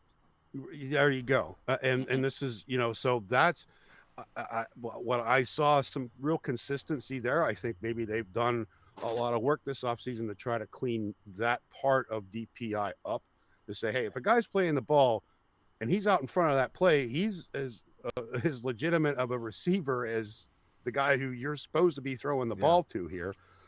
So let them play. But when they come over the back, it is when I think they should call that more often. And I saw a lot of that today, actually. It's like that TJ Carey play down the sideline earlier today when at the last second he turned his head and reached out and slapped that ball. When he did that, they collided. Him and the receiver collided. They went down. Had he not turned his head around, that was pass interference. Had he not, but because he turned his head around and looked at the ball, he played the ball. And then Exactly. then it becomes incidental contact. I thought they did a really good job today, just based on what I've seen Yeah. in both of those games. I thought they did a really good job with being consistent Yeah. with DPI. Holding was a mess in the Buffalo game. But like you say, I mean, if you look for it, there is holding on every snap of every game. Yeah. It's the truth. The problem is if it is, they're not going to call it a lot, but if it is like incredibly obvious, they need to call it. I mean, like it seemed like if a guy's end up in a bear hug or someone's trying to disengage, right, and run backwards away from a blocker, and the blocker's jersey's going like and then the jersey's being stretched, or something like that, you need to call that, Or you getting your hands under the actual padding and hooking them underneath the pad. That was happening all day in Miami, in the Miami game. They just would not call it. We could not get pass rush going. And then guys are getting frustrated, and all of a sudden we get penalties where they're encroachment because they're trying to get, an edge on the ball. These guys are getting pulled to the ground and they're not making calls. So it's like they choose when they want to let the guys play, and then they're choosing when they're going to flag, And to our chagrin, it was 85 yards. I don't think those are holding I calls. thought the holding calls. I'm sorry. I thought the holding calls that I did see called was only when they pulled them to the ground. Yeah. Otherwise, it was an arm around them, holding onto their jerseys, under the pads, just like you were saying. Saw all of that going on. Yeah, but if they under the brought them pads. down to the ground, then they called the holding. Well, and what gets me is that they'll call that under the chin strap. They'll call it when they see an arm or a hand under the chin strap, but they won't Well, that's call hands it in the when they face. hook That's them hands in under the the face. pads. I think that should be the same. It's the same exact type of leverage. I mean, it's just it's a hook leverage. Yeah. yes, exactly. So, question for Jens: how much do you think that having the fans back played into what we saw with some of these execution issues, problems, et cetera, because I mean, it makes a huge difference. And last year, there's an interesting stat. I believe it was the the home team or the road teams in 2020 actually had a winning record for the first time since 1968 Well, it's because funny. of the lack of fan involvement. It's funny because the Colts fans were loud. I mean, the announcers, I remember them at one point saying, "Are we in Seattle?" You know, Yeah, I heard because that. of how loud they were. Like the Colts have their own 12th man. You know, because it is really loud. We actually made them false start once. Had a couple plays that the fan involvement created an issue, and that's great to see because I feel like that's important because fans want to go to the game not just to watch the game, but to feel part of the game. You know what I mean? And if they can get loud enough to affect it, then they're part of it, and that's the reason. That's how they sell tickets. So absolutely, I think it's in this game. Even though Seahawks won, I think the fans themselves affected the game at certain points, and it was a good showing. Especially for some of the younger guys or people who maybe, because we've had a whole entire year of this where we had basically silent stadiums. And I'm wondering if people got kind of used to that. And now all of a sudden it's back at full roar. And it's like, it's almost like even though you may have played in that environment for years, it's been a couple years since we've actually had that kind of environment that we've all become accustomed to, because everything last year was so kind of, I don't know, no fans were there. I mean, so how much easier was it for the defenses last year to pick up on, or how much easier was it for the offenses last year to be able to adapt to that when the defense gets really loud? And I mean, I saw it in the Kansas City game where the crowd basically just took that game over. Arrowhead is a really tough place to play. Well, see, like last year, I mean, last year they allowed to pump noise in, but I think it was like a limit of 75 decibels or 750 decibels. 75 decibels.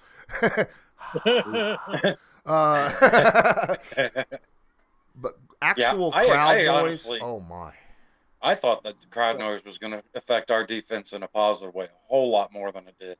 Because I mean, our defense is so predicated to that emotion and that speed and that dog, mentality. Going the whole way. And I mean, honestly, I felt like the crowd got removed from the game a lot during the second half, whereas in the first half, Darius Leonard come out with that punch out. I was like, okay, here we go. This, this is what we needed, and everything got all hyped up. But then we turn around and what we botched a snap.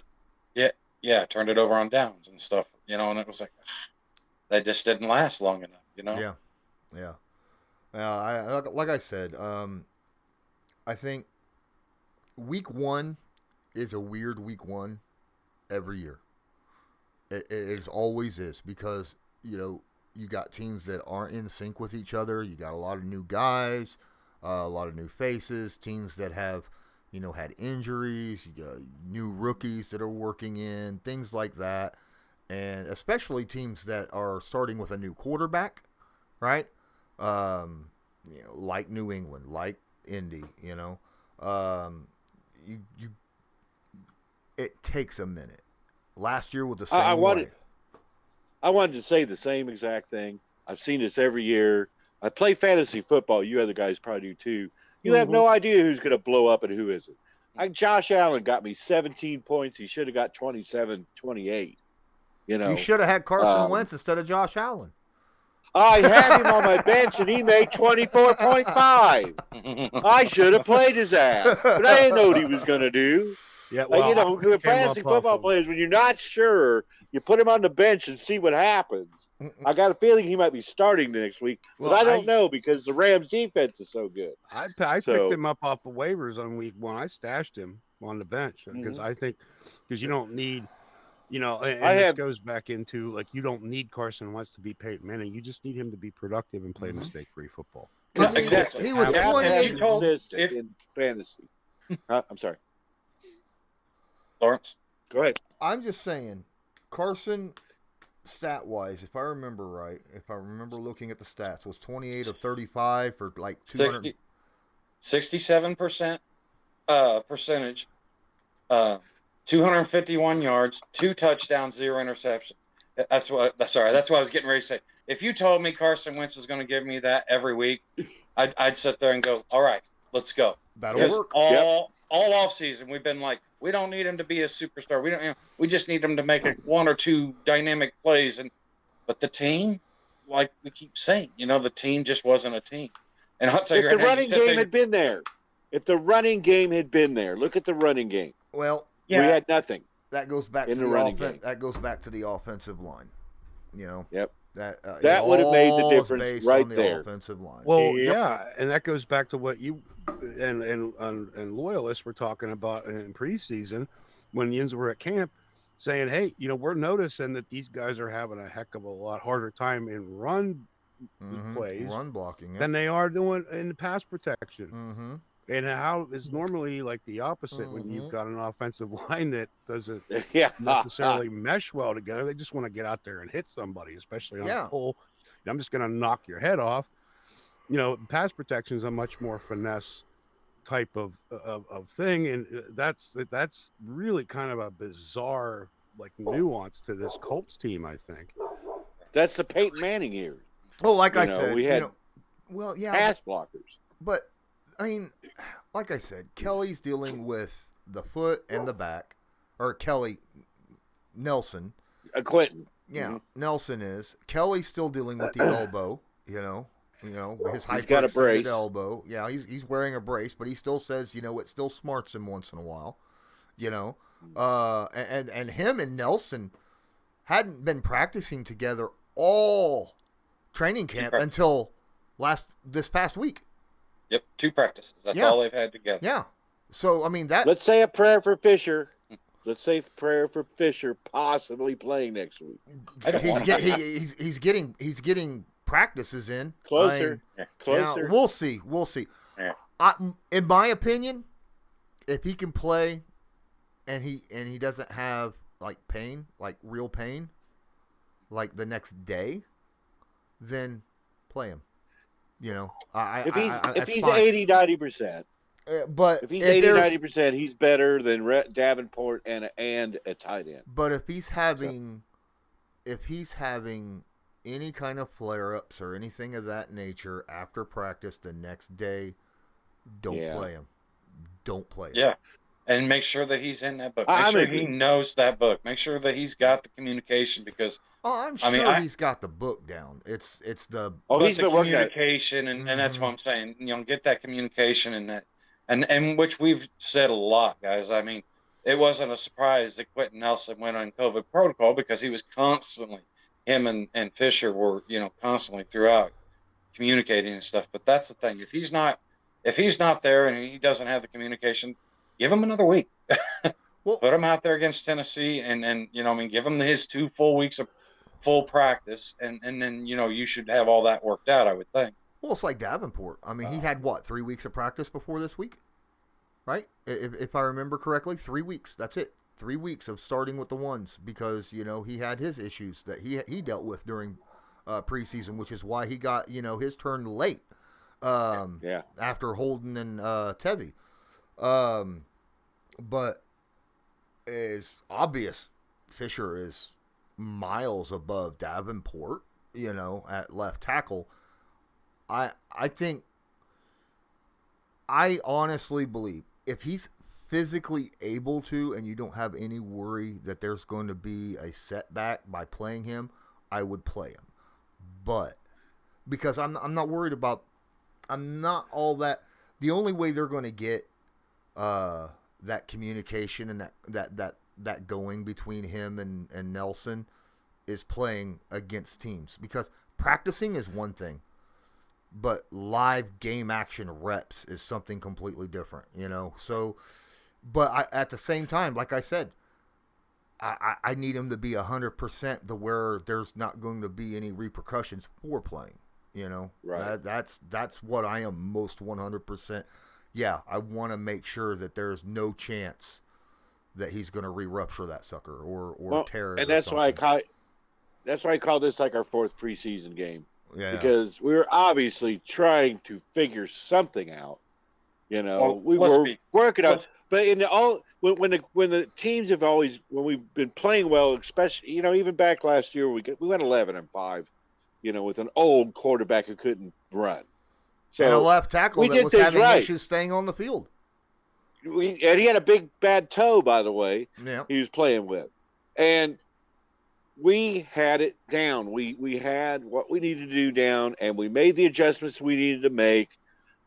There were some unfortunate games where people are out because of COVID. You couldn't do anything about that back then, you know. But if you look at last year and our way, we won. We won and we won. And it was because we made adjustments offensively, defensively. We couldn't make adjustments today. I couldn't see the adjustments. You know, defensively. we did a little better on Carson later on, but he ran right through us in the first half. Defensively, they quit blitzing in the second Well, half. they had to. They had to. They were getting slashed. Yeah. They, I mean, they yeah, were that's what putting you have way to do. too much on Corey Willis. That was the problem. Well, and that was the thing, because Blackman spent the entire game coming over the. Oh, that tripped me out. Sorry. Blackman spent the entire game coming over the top and offering help for Metcalf. You know what I mean? So he was. I mean, you sit there and you say Metcalf was the player of the game, but I mean, he was R.T.Y. Hilton. You know, I mean, he just drew so much extra coverage that it allowed Lockett the ability to do that second move. He had 3 catches, 1 touchdown. The one touchdown was just flat out a beautiful pass by Russell Wilson. He put that ball dead on the money where only he could get it, you know. That's what he does. Yeah. I'm not going to put that too much on Kenny Moore, because Kenny was close enough. He was able to reach out the last second and try to swat, but it was just out of his reach, you know what I'm saying? But Kenny got picked on and Corey Willis got picked on. And everybody else in that secondary, I thought, played pretty good outside maybe a play or two. I thought Rocky Sin did a hell of a job tonight. Yeah, You know? I saw a couple great plays by him, knocking a couple passes down, and no penalties. None. Yeah. None. And didn't. So let's give him some props here. Yeah, definitely. Well, I thought Isaiah Rodgers played well. Let's be honest. Honestly, Minnesota, the Colts, we just need to petition for week 1 to be a bye week for us, because for some reason us two teams cannot show up week 1 and be prepared. And I don't understand, because you would think that would be, your best chance to be ready. But what was it last year? Was it Jacksonville? Yeah. That you didn't drop the game? Yeah, we were their only win of the year. Their only win of the year. And then wow. and then when we replayed them at the end of the year, we blew the socks off of them. Jonathan Taylor went like 250 on him. 253, yep. Now, this is where I get into, okay, a healthy Fisher, a healthy Nelson on that left side. Then you've got Glowinski. Then that kind of enables Kelly and Davenport to kind of get, I think, their sea legs. I think once you get those two back to form, I think things will get. Yeah. Well, I'm sorry, not Davenport. Yeah, but yeah. Smith. Yeah, Smith. I think you're going to see more. And even with the twos, I think you'll get to see more, maybe more confidence if somebody does have to come in and sub for an incidental injury or something like that. I mean, just getting those two healthy and getting that confidence and getting that rhythm back, like you're kind of used to. I mean, it's not going to be Costanza, obviously, but I mean, Fisher, with that experience, offensive linemen, particularly tackles, they tend to age well. They tend to age a little bit better than their defensive counterpart. So this is where you get into the brains, the technique, and all that kind of stuff.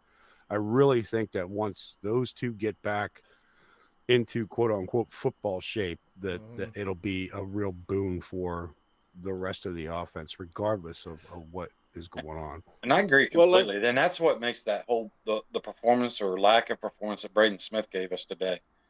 I mean, that was the one that I was most caught off guard, most concerned about, because there's no explaining away how you went from not allowing a single sack the entire year to what we saw today. He gave up Unless, 5 pressures and a sack today. Yeah. And I mean, Well, I don't like that at all, because, you hear and you see these guys, once they get that contract and stuff, they start, taking a different mindset or something. And I hope that's not what's going on. I don't think it is. I mean, everything we've ever seen from Braden Smith, but is there something that, behind the scenes that we don't know about or something? Because it just looked like, almost like he was dealing with a back injury too. It just looked like him and Q were lacking power. I mean, he probably just had a bad game. He probably just had a bad. Everybody has a bad day at work. I thought I heard Smith had an injury like last week. Or something. Didn't hear that. I thought he was dealing with something. But with this disappointing game, let's look at the Colts' modus operandi. Start out bad, build up during the year, start winning games in a row, start feeling more confident. If we don't have bad injuries in key places, we go into the playoffs because we're ready for the playoffs by the end of the year. And This is what real teams do. And we've seen it in the league. New York Giants 9-7 go in and beat 18-0 Patriots. Come on. This is what happens if you develop throughout the year. We'll get better. I have every confidence we will. We just had a disappointing start. Really? We've been doing that since what? 2013? So the hell? Perfect example of that, Martin, is, I mean, look at Tampa Bay. They got Tom Brady last year, and everybody was laughing because they looked terrible their first game. Now, it was a little bit different because nobody had a preseason or any of that kind of stuff, but Tampa Bay looked terrible in week 1 of last year. They looked awful, and people thought, this is a joke. He's gonna retire after the season. They're gonna have a bad, and then they end up winning. He ends up winning another damn Super Bowl. Now they did add some pieces around him later on in the year, but at the same time, even the best start off slow. It's when you get hot, because that happened with Pittsburgh back in 05, 06. Just what you were describing. They got in, they snuck in as a wild card, but they got hot at the end of the year, and they were just beating the snot out of everybody at that point. So, exactly. I mean, in 18, I think it was. Would we go 1-5 before we ran off a slew of wins and stuff? So only 2 or 3 teams ever went to the playoffs at that record, and we did it. And that was Frank Wright. Come on, give Frank Wright some credit here. Really. So Sam Darnold against his previous team, got the Jets, 24 of 35, 279, and a touchdown, no turnovers. Yeah. Now let's see if he continues that, because I still think that a different system built for him. They probably didn't have the system built for him in the Jets. Yeah, they built a system for him at Carolina. Well, and they played the Jets, and he wanted to play the Jets. I know it's the Jets. There's a lot to be said for building the right offense for the quarterback. Really, how many quarterbacks could have been successful but didn't have the right, offense built for them? Peyton Manning's offense was built for him. Luck's offense was built for him, and here Carson's offense is being built for him. That's what's going to bring some success, if not most. Well, I think Carson inherited Luck's offense, and they're just adding to it. Maybe, yeah. I mean, which is good, because they both have very similar styles. So exactly. Yeah. That's a good point to make. Yeah.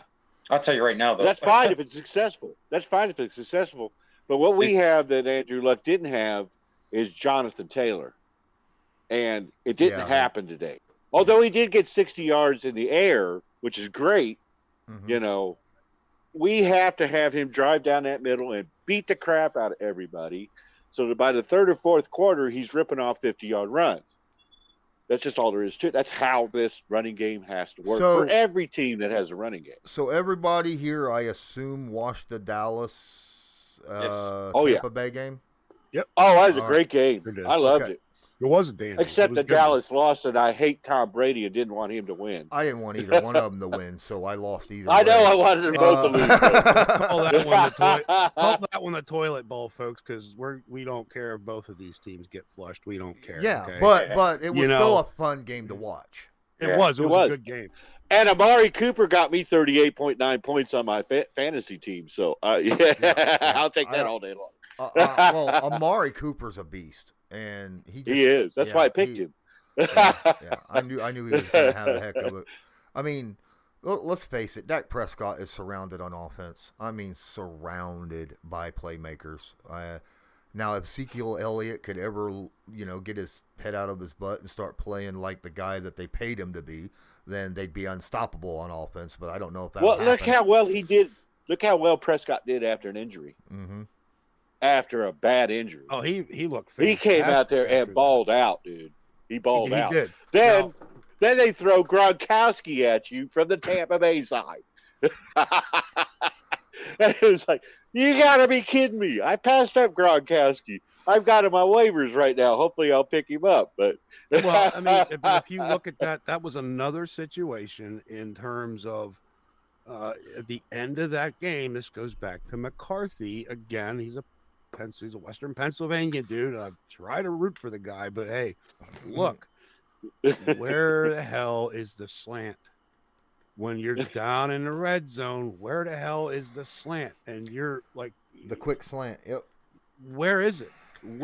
You got it all day. You got it all day. I'm sitting out here. I was sitting out here, and I think my neighbor. I seen the neighbor behind me turn his lights on because he heard me yell, and I'm like, "You got to be kidding me! You're calling this garbage on third and what was it 6, and then you're gonna just kick a field goal. You got the slant all day. It's been there all day, Mm-hmm. and you're not calling it when you need it the most. That's like that. and That's, Zeuerlein lost the game for the Cowboys. Zeuerlein missed 2 field goals and an extra point. yeah. I thought That's a Adam good point, Vinatieri's too. last year had come back. I mean, And I love Adam. Don't get me wrong, but his last year was bad. He just couldn't do it. But so here's the thing. As good as both those offenses look, Tampa's defense did not look good at all. Did not look their secondary. This is what I said during the offseason. They have a secondary that plays to their strengths in the playoffs because they're a physical secondary. They can't be physical in the regular season because they'll be hit with those calls. They'll be hit with the pass interferences and the holding calls and things like that. But in the They got a playoffs, few. but in the playoffs, they generally let those go. More often than not because they're like, let them play. But in the regular season, they're going to call them all the time. And so, there's a lot of people, a lot of Brady fans out there that Tampa's going 20-0 this year, and I don't see it. I don't. I No. don't see it either. Somebody's going to break Brady. I want somebody to break Brady. I'll No, never you wish. retire. I'll never No. wish harm on somebody. I can't say. Oh, that. not intentionally, but there's a play that was totally legitimate, but hey, he's out. I want to God. see it. Brady still Bye. has. He's no, got to go away. I want to see it. Brady still looks because his arm looks strong on Thursday. It sure did. God His damn arm- right he did. I'm it sorry. looks strong. I He's want like- to know. I want to know if it's going to look like that week 14, 15, 18. That's a what good I want. point. That's a Well, good he's some point, kind of 'cause, physical freak, dude. well, didn't we see that though with Peyton Manning? I mean, he came Yeah. out and what Yeah. was it? That Mhm. first year in Denver, when he just was just lighting people up, and then it was like all of a sudden he just fell off a cliff. Yeah, because the first He- year he went in, he was learning. They were learning each other. Second year in that offense was when they broke all the records for the most yards or most receptions, most touchdowns. Mm-hmm. And then, like you said, the very next year it was like, it was Yeah, like, but he hey, had nerve damage. Like, He yeah. had nerve damage. He So- still hit the tips of his fingers are still numb. How did he throw that ball? He's talked here's about the that. thing. But here's the thing. So he about had this. nerve damage. That's what brought his arm down. Well, okay, and In my that makes sense. But I mean, to me, it's like, okay, if you look at Tom Brady, okay, you look at Tom Brady, and this is where, okay, as much of a pain in the ass as he's been to Colts fans, to Steelers fans, I mean, it'd be really easy AFC for me fans. to the NFL. anybody outside the AFC East, pretty much. I mean, come on, bro. Like this dude again. What the hell? I mean, Patrick Mahomes, his first real run at it. Like, geez, is this dude really? But I mean, what he does. I'm happy about Patrick Mahomes. He's young. He Well, gets to bring up the new kids. I like Brady him. needs to go away. Well, Brady okay, needs to go away. But here's my thing. And Tired here's of part of the reason why this dude has lasted so long in the league is because he's not greedy.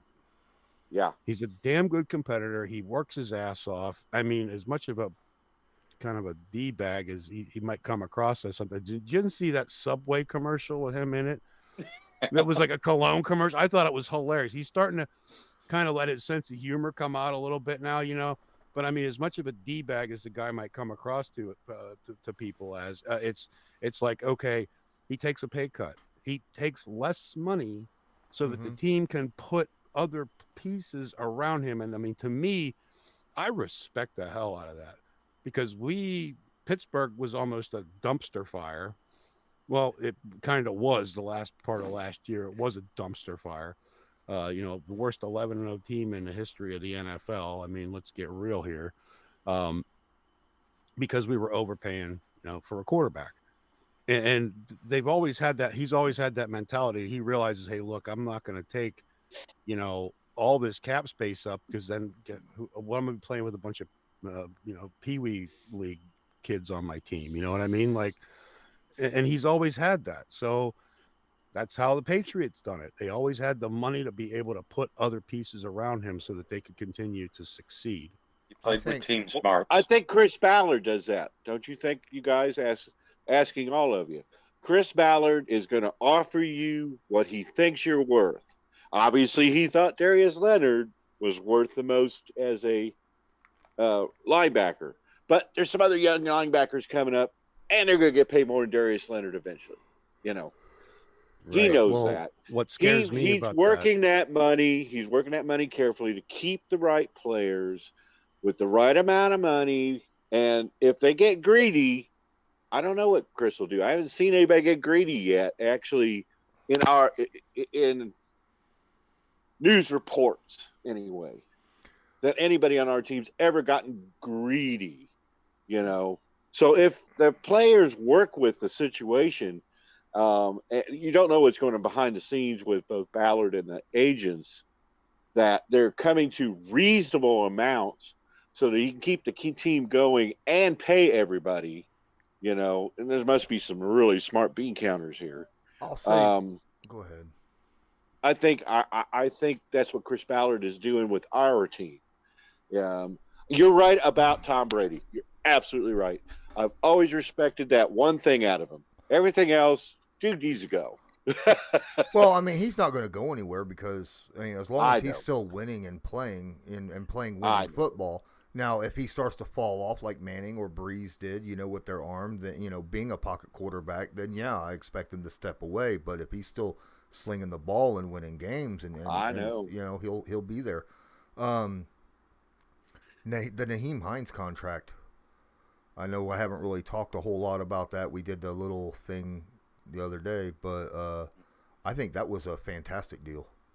I really do. Just a hair over $6 million a year for a guy that, led the team in receptions at running back. And then on top of that, averaged 5 yards a carry last year, led the NFL in punt return average for the last 2 seasons, That's a great point, man. That's a really good point. Yeah. Dude does And a obviously- lot of stuff. Plus, it's only And 3 years. it was fair. It was good, but it was fair. And Mhm. Nyheim obviously thought that was a very fair deal, or he wouldn't have signed it. Yeah. Well, You don't hear. It's We Austin haven't heard Eckler about money. any of these players. We haven't heard about any of these players including Darius, saying anything bad about the contract negotiations. A lot of them just say, it's my agent's job.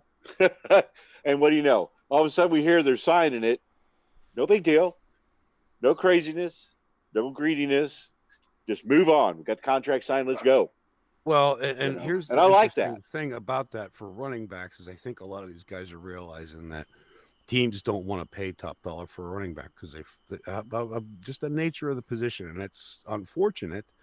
But if you look at like Law Dog was saying, if you look at the utility that Hines brings to this team, not just in terms of special teams, but he brings that West Coast running back utility to your backfield, and that's huge. And I'm not even talking about in terms of just a scat back or anything like that. He's got more in the tank. Like you can line this dude up outside. Yeah, You know, he did. He lined up outside today and caught a pass. So, go ahead. No, I mean, for them to get him at that price, that's saying something, because here's what I'm scared of on the flip side of that, because we touched on this a little bit earlier about TJ Watt. The production you get at edge it can't be understated, but at the same time, then you're looking at, okay, Bud Dupree, look at what he got paid.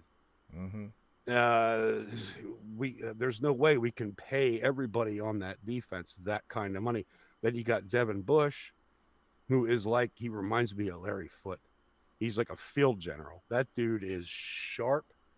I mean, we stole that kid, and he's just time and time again proven that he is that guy in the middle of the field that's going to be able to command your entire defense, kind of like Leonard. And so that contract is going to be a nightmare for them to figure out. So how do we continue to do this? So it's like, no wonder we let guys like James Conner go, even though he was a good back. You know, he's not a 3-down back. He's not going to get you. He's got to be part of a 1-2 punch type of scenario. And Snell is not the answer. I don't know why that dude's still on the roster. Not that I don't like Snell. He's a big back. He's hard to tackle, but 3 yards in a cloud of dust with him, and that's all you're going to get, really. I mean, so he's your short yardage guy. Yeah, I mean, he's goal line. Yeah. McFarland, Samuels. I mean, they're all kind of very similar, to be honest with you. But to get a guy like Hines at that price with that amount of utility, that speaks volumes about the front office there, that they were able to get that deal done. There was a play Thursday in that Tampa-Dallas game that makes me think that I honestly believe that Brady and Bruce Arians should give the game ball to Leonard Fournette, because I think that game is over and lost had Fournette not made that 3rd down catch. Yeah. Because Brady should have never threw that football. He was going to be sacked. He should have threw it away, and instead he threw it to him where the defender had position on the ball, and Fournette came back and out-muscled the dude and caught the football for a completion when it should have been a pick 6. And got a first down and kept the drive going. And kept the drive going. Fournette, had he not made that play, game's over. Dallas won. Period. And that's the kind of stuff. And if you go talk to Jacksonville fans, Fournette can't catch. Well, the funny thing is, you talk to Jacksonville, man, they don't think Fournette has that much grit. They don't think that he's that tough-minded or, had the desire to win. Because, they made it sound like he was just, Yeah. And you see, and I was sitting there thinking, you know what? After watching his last year on Jacksonville, he showed me something. He showed he could catch. He showed that he, runs tough. He's got that heart. And they were like, well, he was in a contract year. And I'm like, but if he shows he could do it, that means he can do it. Sign 1-year deals then and just motivate it. And my opinion on that is that they should rename the stadium in Jacksonville. They should resurrect Barnum and Bailey's. You remember the old circus? They should resurrect that company and rebrand it, and then have like clowns getting out of cars and Volkswagen Beetles at halftime. That's what they should do down there, because that's about as I can't stand that organization. Jacksonville, don't even get me started on that circus down there, because the dude Khan or whatever his name is, I'm not going to say what I really think about him, but I mean, wanting to play 2 games a year over in London just so you can get extra money. Try doing that in Pittsburgh. See what happens. Try doing that in Pittsburgh. Try taking their 2 home games away from Steelers fans and taking them over to No. Pawn. Riot. And the Jacksonville fans that have that opinion, they were all swimming in the pool at the stadium anyway, so they didn't see anything. Yeah, well, they probably weren't even watching the game. They were just, like, Yeah, FaceTiming exactly. each other, Yeah, they were in the "Look at me, pool okay, yeah." drinking beer. Hey, have you seen some of those ladies in those bikinis? Listen. Oh, Okay, not complaining. I wish I could be there too. Maybe Trevor Lawrence can beat Peyton Manning's interception rookie record. Oh, I love it. they're just bad. I like Trevor Lawrence, but they are just bad. Just bad. I mean, he bad, threw 3 bad. picks I mean, they today. franchise tagged Cam Robinson, for crying out loud. I mean, what are you doing? There's down been there? there's been nothing but talk about the Texans tanking for a quarterback, and I've seen where they're giving away all these players, and here they are beating the Jacksonville Jaguars, and it was a big score, and Well, it's like, and they're at the top of the AFC South. This ain't right. This is all messed up. Texans It's don't so need bad backwards it ain't funny. Texans don't need to tank, because sooner or later somebody's going to pony up a buttload of draft capital to get Deshaun. Yeah, and but all the turmoil and stuff, and then they're going to be like, you know what? We didn't have to tank for it. here's 3 first-round picks over the next. We still got 6 more sitting back here. yeah, I mean, but in I don't terms of, like, know. Maybe. Jacksonville, I mean, if you look at that franchise, I mean, this is what gets me about this stuff. It's like, okay, what was this whole? I mean, because the reason I brought the circus thing up is like, what in your right mind would possess you to go out and sign Tim Tebow at his age to play a completely different position? Not that I don't like Tim Tebow. I've always been a fan. I like him. Personally, I like him as a player, but I mean, you know how much how much that organization made off of his jersey sales? That's what I was getting at, is that was all a publicity stunt. The guy was never even going to make the team. They just wanted to cash in on, oh my gosh, Tebow's back in town. What are you doing down here? Yeah. He's trying to get enough money saved up so he can just move to England year round. We should feel bad for Trevor Lawrence. We should feel bad for Trevor Lawrence because he deserves a better team. He is a talent. He is can't a talent. feel bad for a guy that's been had the whole world put at his heels since 6th grade. I mean, this is the first. Well, okay. To be fair, I get Jacksonville, like, as a team and an organization is kind of but that offense that he has around him on paper is really good. Really good. The defense now is something completely different, obviously. I mean, when your defense gives Tyrod Taylor, like, freaking 300 yards passing and no interceptions, then you know something's wrong.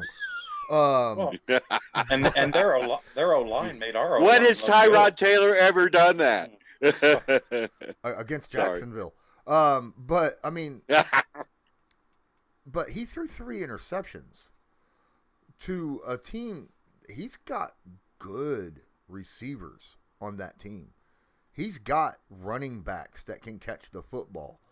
I mean, this is a pretty good offense in Jacksonville. And yet, Houston's defense came away with 3 interceptions? I mean, Houston don't even have anybody on that defense anymore outside of, Whitney Merciless, I think? That's it? That worries me a little bit. Well, and then you go into, okay, here we go. maybe put this in some kind of context. You've got Urban Meyer as the head coach. Okay, not that I have any particular distaste for Urban Meyer. I'm not a big Ohio State guy. Never have been. Never will be. But you know how difficult it is for college coaches. I mean, look at Ditka Light Wannstedt from Pitt. Mhm. Goes and coaches the. I mean, anytime you get a college coach, they've got to come up through the ranks in the NFL before you really get to see that success, which is okay. You go back to like the whole thing in Kansas City, Andy Reid, the Andy Reid tree. Enemy being part of that. You look at. I'm drawing a blank here. Peterson in Philadelphia came from that coaching tree. Uh, won a Super Bowl. Yeah, they had a stacked roster, but then the next year they were a complete dumpster fire. You hire these offensive guys. They've got to. I mean, Childress came from that coaching tree. It's Andy Reid. It's Andy Reid. Andy Reid is the man. Like the people that have come up under him have proven time and time It's again like that the Giants. it's Andy Reid. The ex coach from the Giants. His tree is big and huge too. Yourself? Yeah, The tuna. yeah. Parcells. Yeah. Yeah. I mean, Bill Belichick's part of that coaching tree. Yes, he is. Absolutely. So, But he had that gig in Cleveland, mhm. and they were okay back then. Before they completely turned into a dumpster fire. Mhm. Yeah, because they were for years and years. Mhm. But I mean, if you look at this, I mean, it takes a certain type of.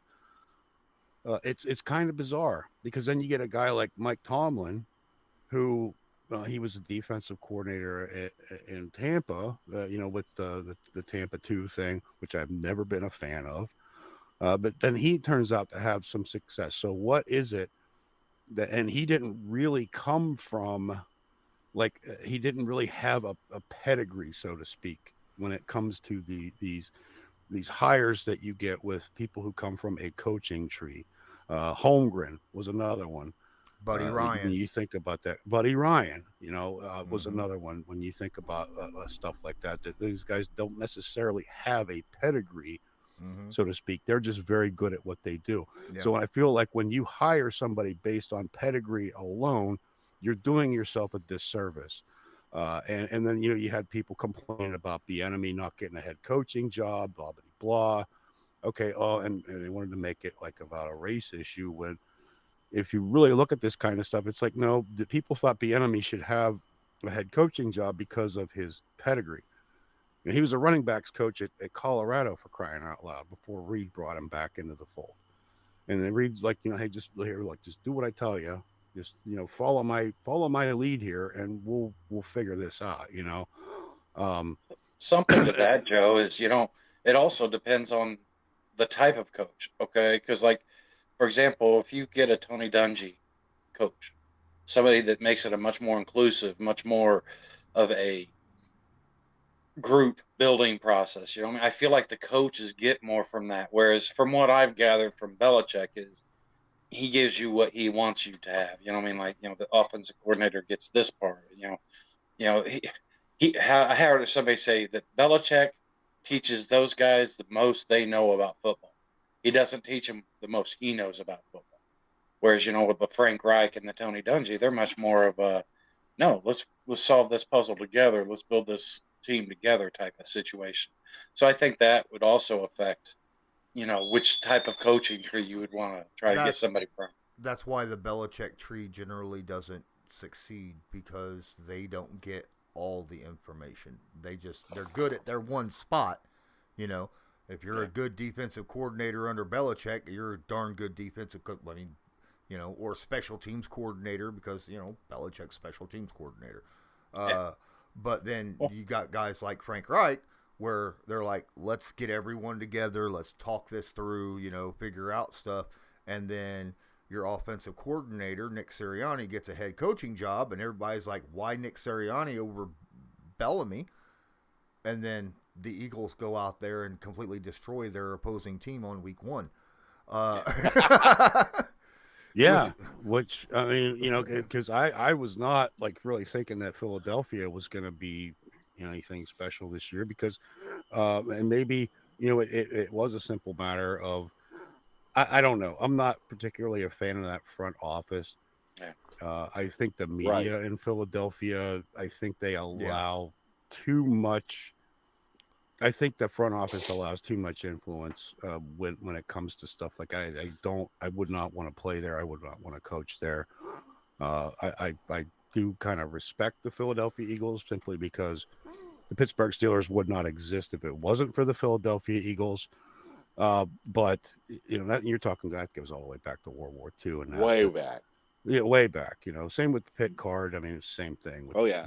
Chicago Well, Cardinals back in the day. I think people are also underestimating Philadelphia just because for the last 2 years or 3 years even, they've just had so much going against them in the way of injuries. You know what I mean? And the thing is agreed. Yeah. this, I predicted them to be, a 7 or 8 win team this year. And people are like acting like I got a third eye on the back of my head or something. But I honestly believe that, with the proper motivation, I mean, they're a veteran team. I mean, they've got some really good interior defensive pieces. I just felt like that, and the crazy thing is 7, 8 wins may end up winning that division. Yeah, and I do Well, like it's usually not Samuels hard too. to do. I mean, no. I mean, but Dallas, like we were talking about, Dallas's defense Dallas isn't looked really anything spectacular right now. Micah Parsons was a really nice addition. They're not like spectacular. They haven't been a spectacular unit in recent years, but that offense, their offensive line, that's one thing about Jerry Jones. I mean, he's a clown as far as I'm concerned, but Oh, yeah. he's always got the big guys up. He that's one thing I do respect about him. He goes after those big bruising offensive linemen, and he's always done that. As long as I've known him in terms of the kind of personnel he wants on his team, that's one thing I really do respect about Jerry Jones. He's always got Dallas. I would not sleep on them this year because they can throw down. But here's the thing, Dallas, they have a really good offense. Washington has a really good defense. Yeah. Giants got a really good running back. Yeah, but then you sit there and you look at the defense. Don't sleep on the Giants' defense. They got an okay defense. Their defense looked good last They have an year. okay defense, but I'm saying, when you sit there and you look at the better defense in the league, it would definitely be Washington, at least in my eyes. Well, okay. I mean, come on. I mean, they probably have the best defensive line in football. Line, but I'm talking about, No, I'm just talking on about that. Washington. Right, that's what I'm Their saying. front seven is lights out. Oh, absolutely. Yeah, absolutely. I think Washington's defense, is just it's. I think it's going to carry them this year. I honestly think they're going to end up winning. Right up there with Pittsburgh in terms of their defensive prowess. I put them in that same type of mentality, that same type of exactly. I almost put to me right down those two defenses are almost synonymous with each other because of their style of play, how they get after the ball. I really like what I'm seeing from them. The only problem that Washington's going to have is their quarterback situation is pretty bad. I mean, yeah, it looks like they're going to be having to go with Heineke now. But talking about, go ahead. Washington did lose to Los Angeles, the Chargers. Yeah, the Chargers. Yeah, but they were winning right up and till the last quarter. Mm-hmm. But does that count? But talking about top defenses in the NFL, little update: Rams, who've had the number one defense in football over the last 2 seasons, right? All right, so Matthew Stafford in the first quarter, 8 of 11, 144 yards, touchdown. Yeah. 3 scoring drives in the first 2 quarter. field goals and a touchdown. Yep. Oh crap!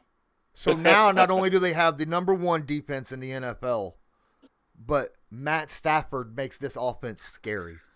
Yeah.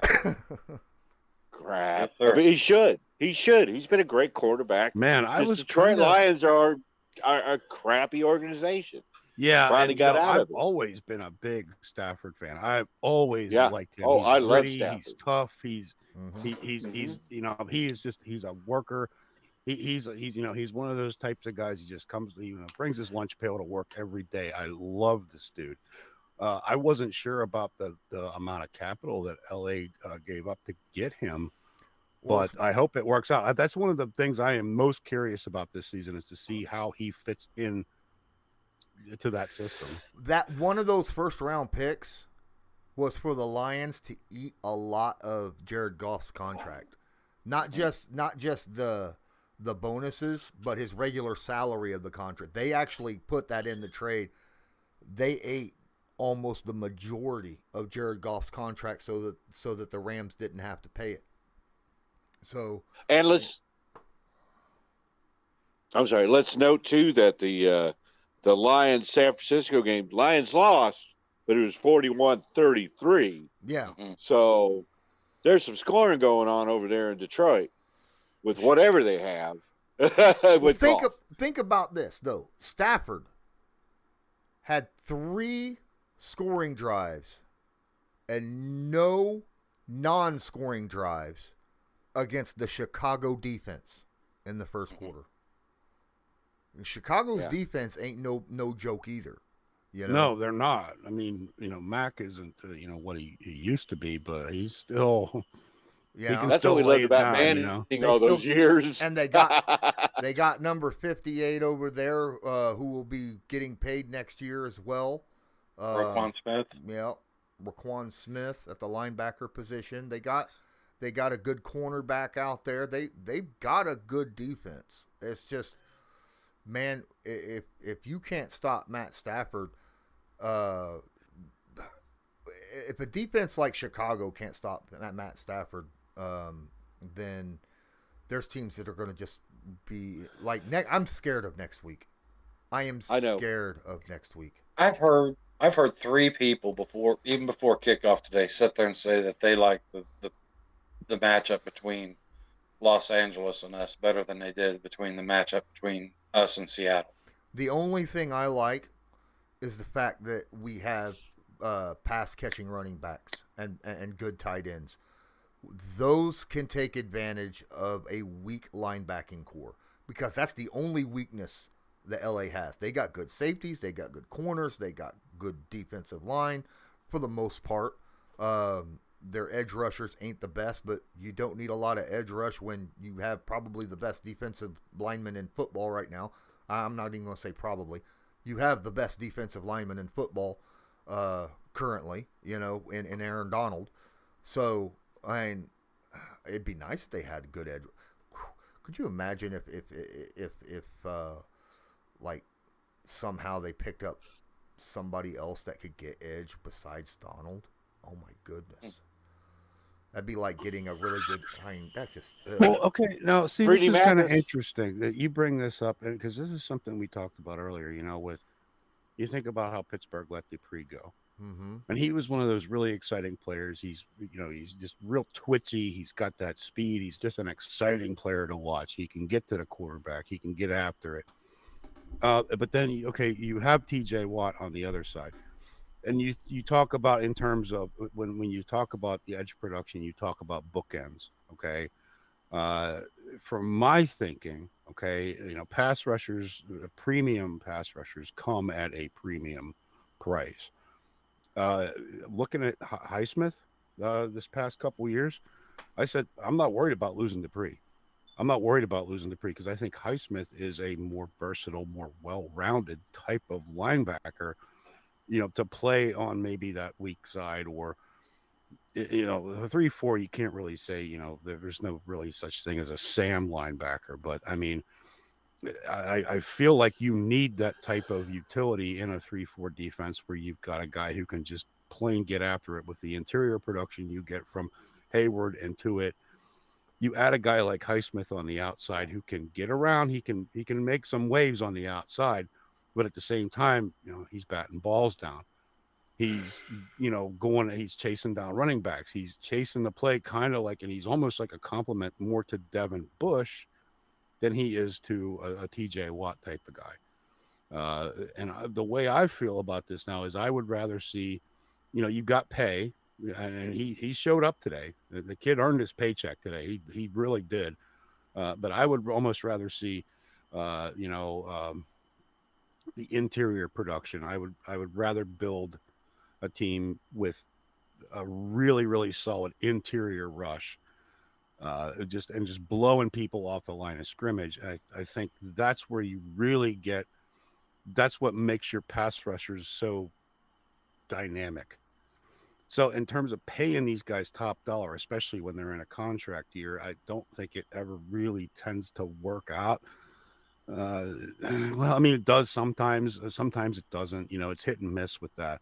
But I really feel like the biggest compliment to that isn't necessarily a bookend on the other side, but it's interior production that really facilitates that ability for the edge guys to get out there and get out there and be able to twist on people and cut back up inside, and then you're talking, okay, your pocket's completely blown up. The guy's got no lane to run in on that side at all, and he's got one side of the field. You basically, you're taking away like half the field when you've got that push in the middle. I think that has more. I think that carries more weight than a lot of people really realize. You know, one thing about paying somebody, and that's in any position when you're going to drop money on somebody, you don't pay big money to somebody unless you feel and you have to honestly believe that they are a top five player at their position in that position. That's why Darius Leonard got his money. They feel like he is the top five. The way Braden Smith played, not today, but the previous 3 years, he's played as a top five right tackle, not tackle overall, but as a right tackle. Um, and then that's why Kenny Moore, as a nickel corner. You know, with TJ playing the way he's been playing, top two or three best pass rusher in the NFL. So you pay him, and I get the money is a lot, but I mean, after this year, there's going to be quite a bit freed up after Roethlisberger, right? Isn't it? After this year, with Roethlisberger's contract. Yeah, and he did restructure, but yeah, that was a big hindrance for us. And to me, the way this all kind of broke down is it just kind of, really, to be honest with you, it's kind of flipped the defensive side of the ball. Now you got a rookie running back, and Pittsburgh's formula here, Dominic. All right, bro, you're too heavy. Pittsburgh's philosophy here in the number of years has been, young wide receiver core, talented young wide receivers, but then once they're up for a contract, see ya, they're gone. And if you look at how Pittsburgh did things under Cowher, I mean, they let a guy like Kevin Green go, KG. I mean, they let him go because he wanted to get paid. He deserved to get paid. He should have gotten paid. Plaxico Burris was another one. Same. KG. Emmanuel Sanders was another one. Yeah, and he's still playing too. Yeah, he was playing for the Bills today. He has been around for a while. He's been a great wide receiver in the league. Mm-hmm. But I mean, Pittsburgh's philosophy, they really, really are picky about who they do give that big payday to. And if you look, I mean, how many wide receivers have gone through there? They never paid Hines Ward a ton of money, which I think he's got a case for the Hall of Fame. He had 1,000 receptions. Loved Hines. I like Hines. He was tough. He was tough. He's a guy who wasn't afraid to mix it up either, on the field. So. Oh no, he would get out there and get after people. Mm-hmm. And I'll tell you who else does that is Juju. He's good in the run game. He's really good in the run game. He'll lay people out. I mean, Pascal does that for us.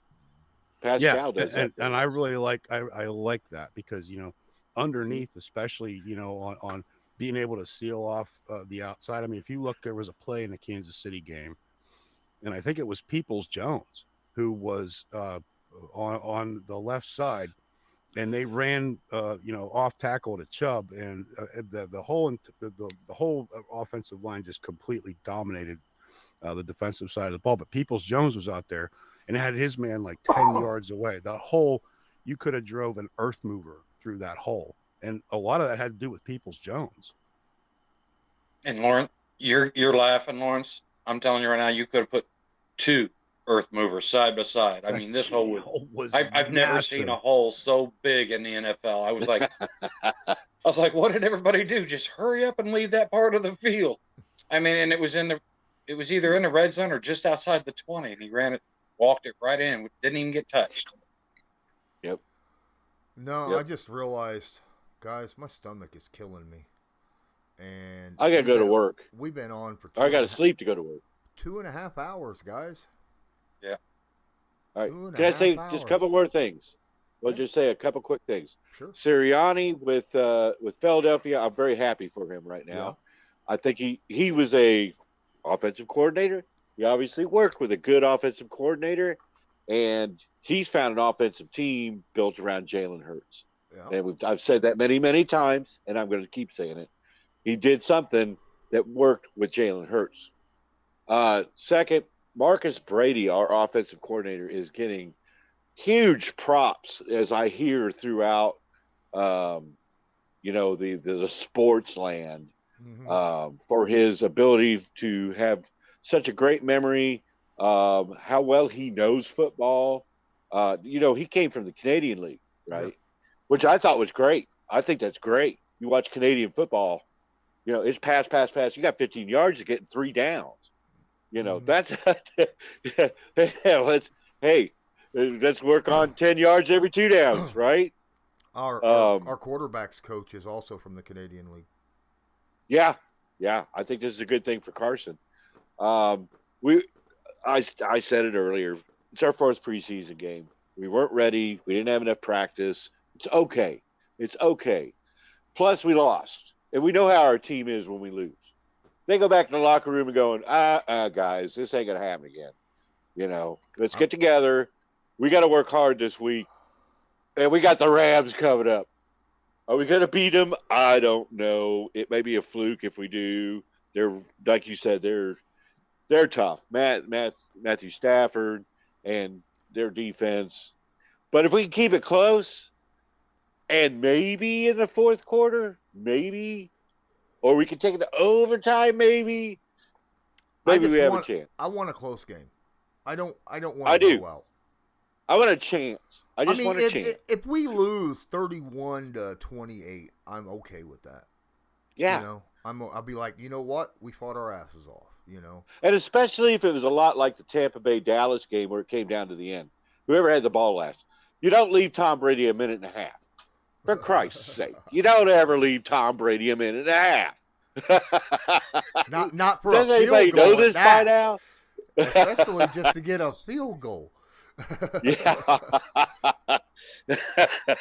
So, hey, gonna tap out Joe. Colts loyalist, Lawrence. Great time. I really enjoyed this. I hope you'll keep doing this. I hope I don't overdo anything, but I love having this time with you guys. Yeah, that's why I talk about it. That's why I do these Patreons, man. You guys, come on here for stuff, and I really enjoy sitting down and talking. These last longer than my regular live streams by far. Yeah. By far. Well, I am Joe Walsh's everyday, just an everyday guy. I'm blue collar and I take my lunch pail in, and I don't know what you guys know. You guys are much more learned than I am in the football world. But I love this ability to talk and laugh and have a good time and discuss the Colts. And hey, go Colts! And keep our spirits up. And hopefully we have something better to talk about next week. And I like the fact this happened after the game. So maybe if you could do that again after the game next week. That'd be cool. Possibly, but I'm hoping I might actually be able to watch that game live. Yeah.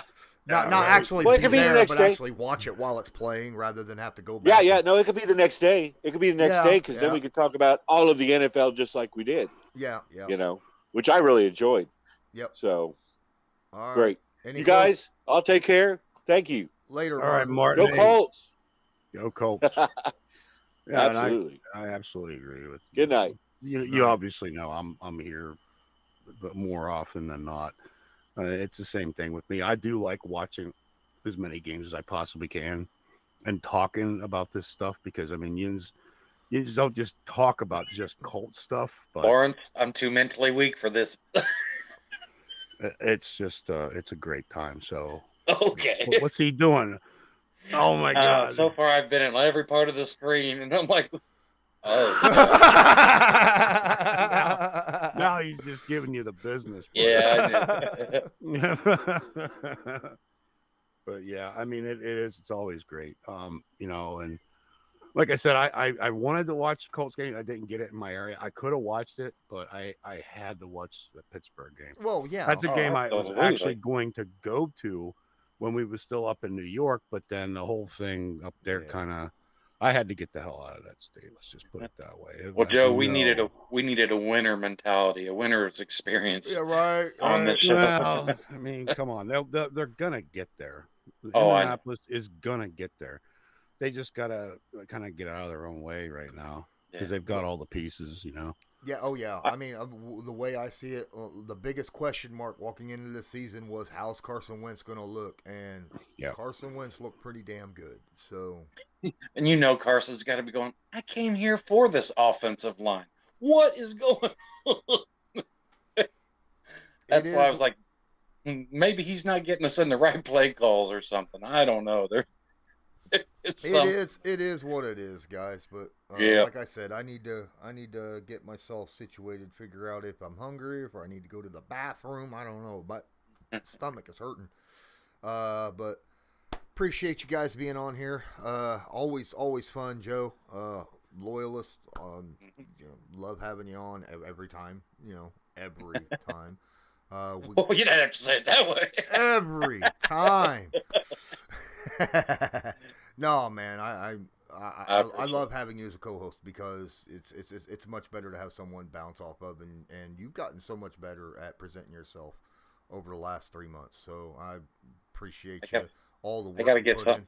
some Martin-proof headphones because with these going in my ear, sometimes when he gets exuberant, it's like, and I'm like, okay. Although I learned something here. Yeah, I thought Does I this look saw too you corny? doing that. I thought I saw you doing that because I'm like, okay, it's probably every time that he would start, you know, going, yeah, okay, he's pulling the buds out. Okay, I get it because they're right there, you know. Yeah, so, yeah, but I did get some new. I got I this see is that. Colts colors. yeah. You know, I Really got a want black pair, but you know, hey, Guys, I you have a always good enjoy one. I got doing the this. missus wanting her phone back. Yep, And understand. I gotta hit the road myself. Yeah, so. we're all heading out. Well, thanks Yep. a lot. Maybe we'll be able to do a regular YouTube live stream tomorrow, hopefully. I might be able to make this go public, but I'll have to kind of cut out the GD word that a certain someone said earlier. But other than that, yeah. I would like to suggest to you think about it before you start talking because you've got that whole mold thing on there. And I know I had an aunt that had a mold problem and somebody had found out and they literally kicked her out of her house. So yeah. take that into account, you know. Yeah, no, it's not a problem. I just got to clean it up. Yeah, and No, yeah, and that's what my aunt said. You know, it wasn't really a problem until the lady, neighbor or whatever, heard about it, and then it was the whole thing. Oh well, no one knows where I live. There you go, man. Have a good one, fellas. All right. Later, guys. All right. Have a good one. Have a good one.